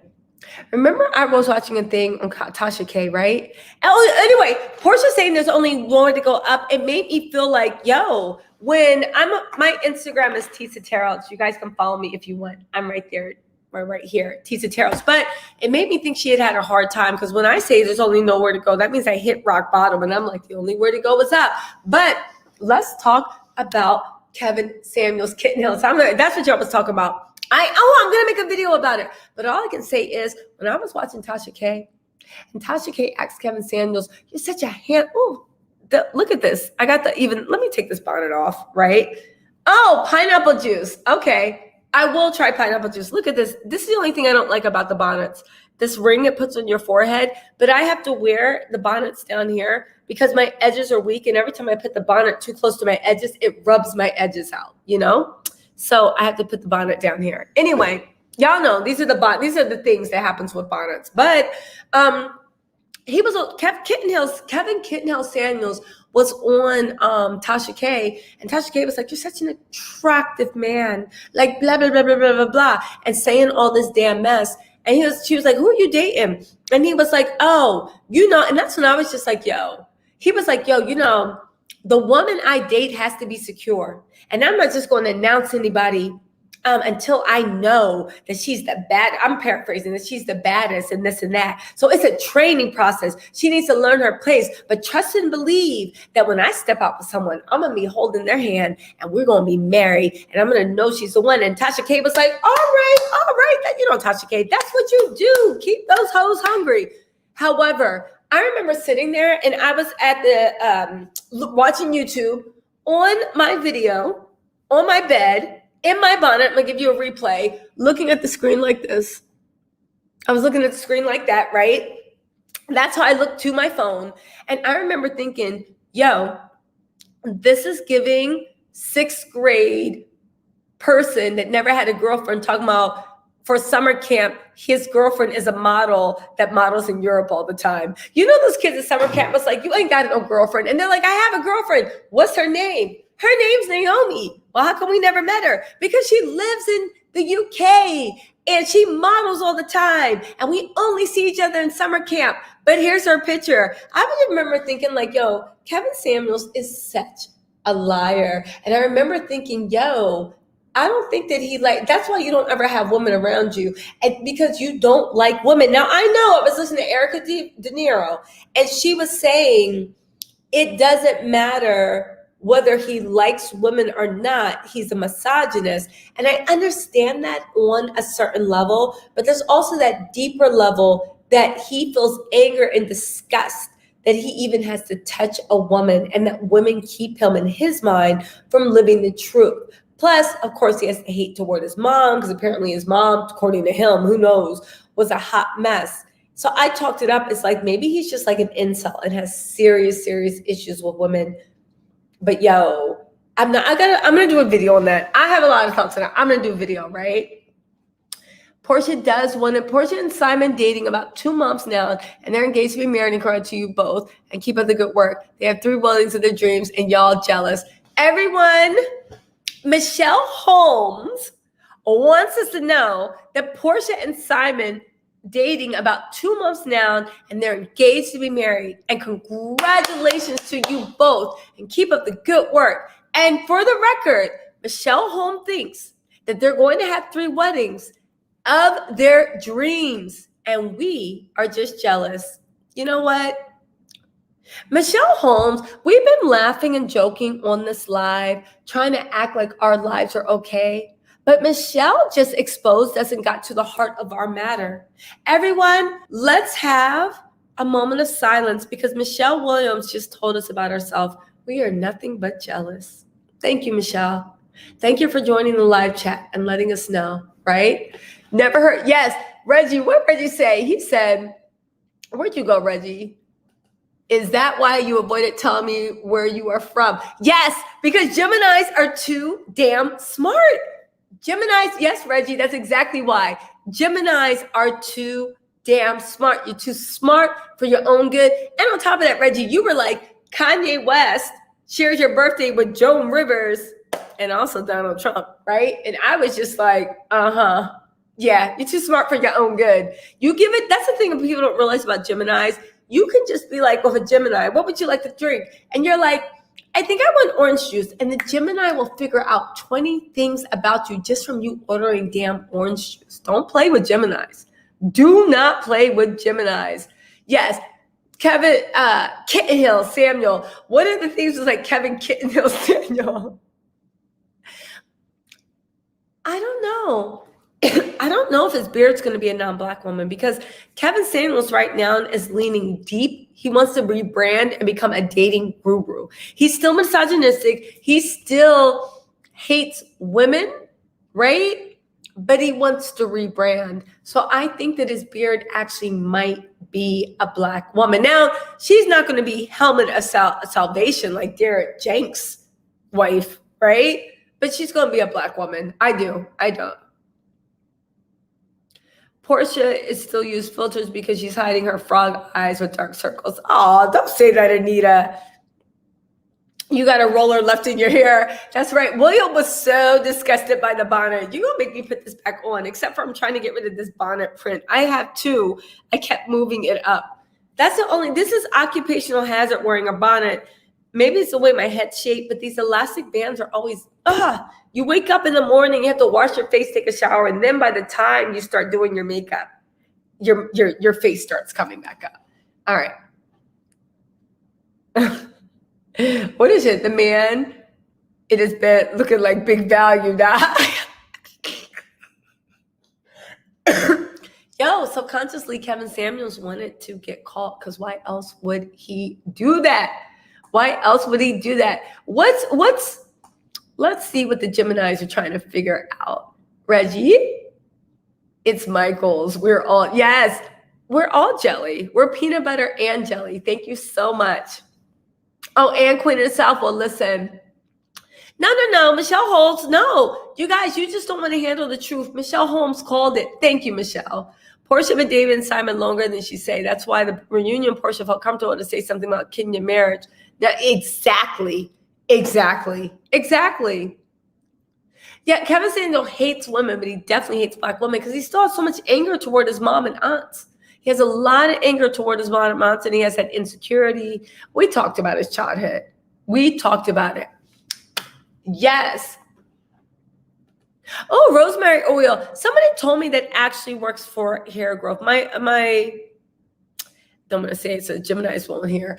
But yeah, I got actually really good advice to mix rosemary oil, just a drop or two in a bunch of binder oil, a massager, that and peppermint oil and lavender, right? That and peppermint oil and lavender is perfect. All right, guys, as y'all see, I am back in the States taking care of some business. Yes, I will be gone soon, but it is 11:12 and I am going to get out of here. Thank you so much for my live. You guys, listen, keep in mind that I'm going to,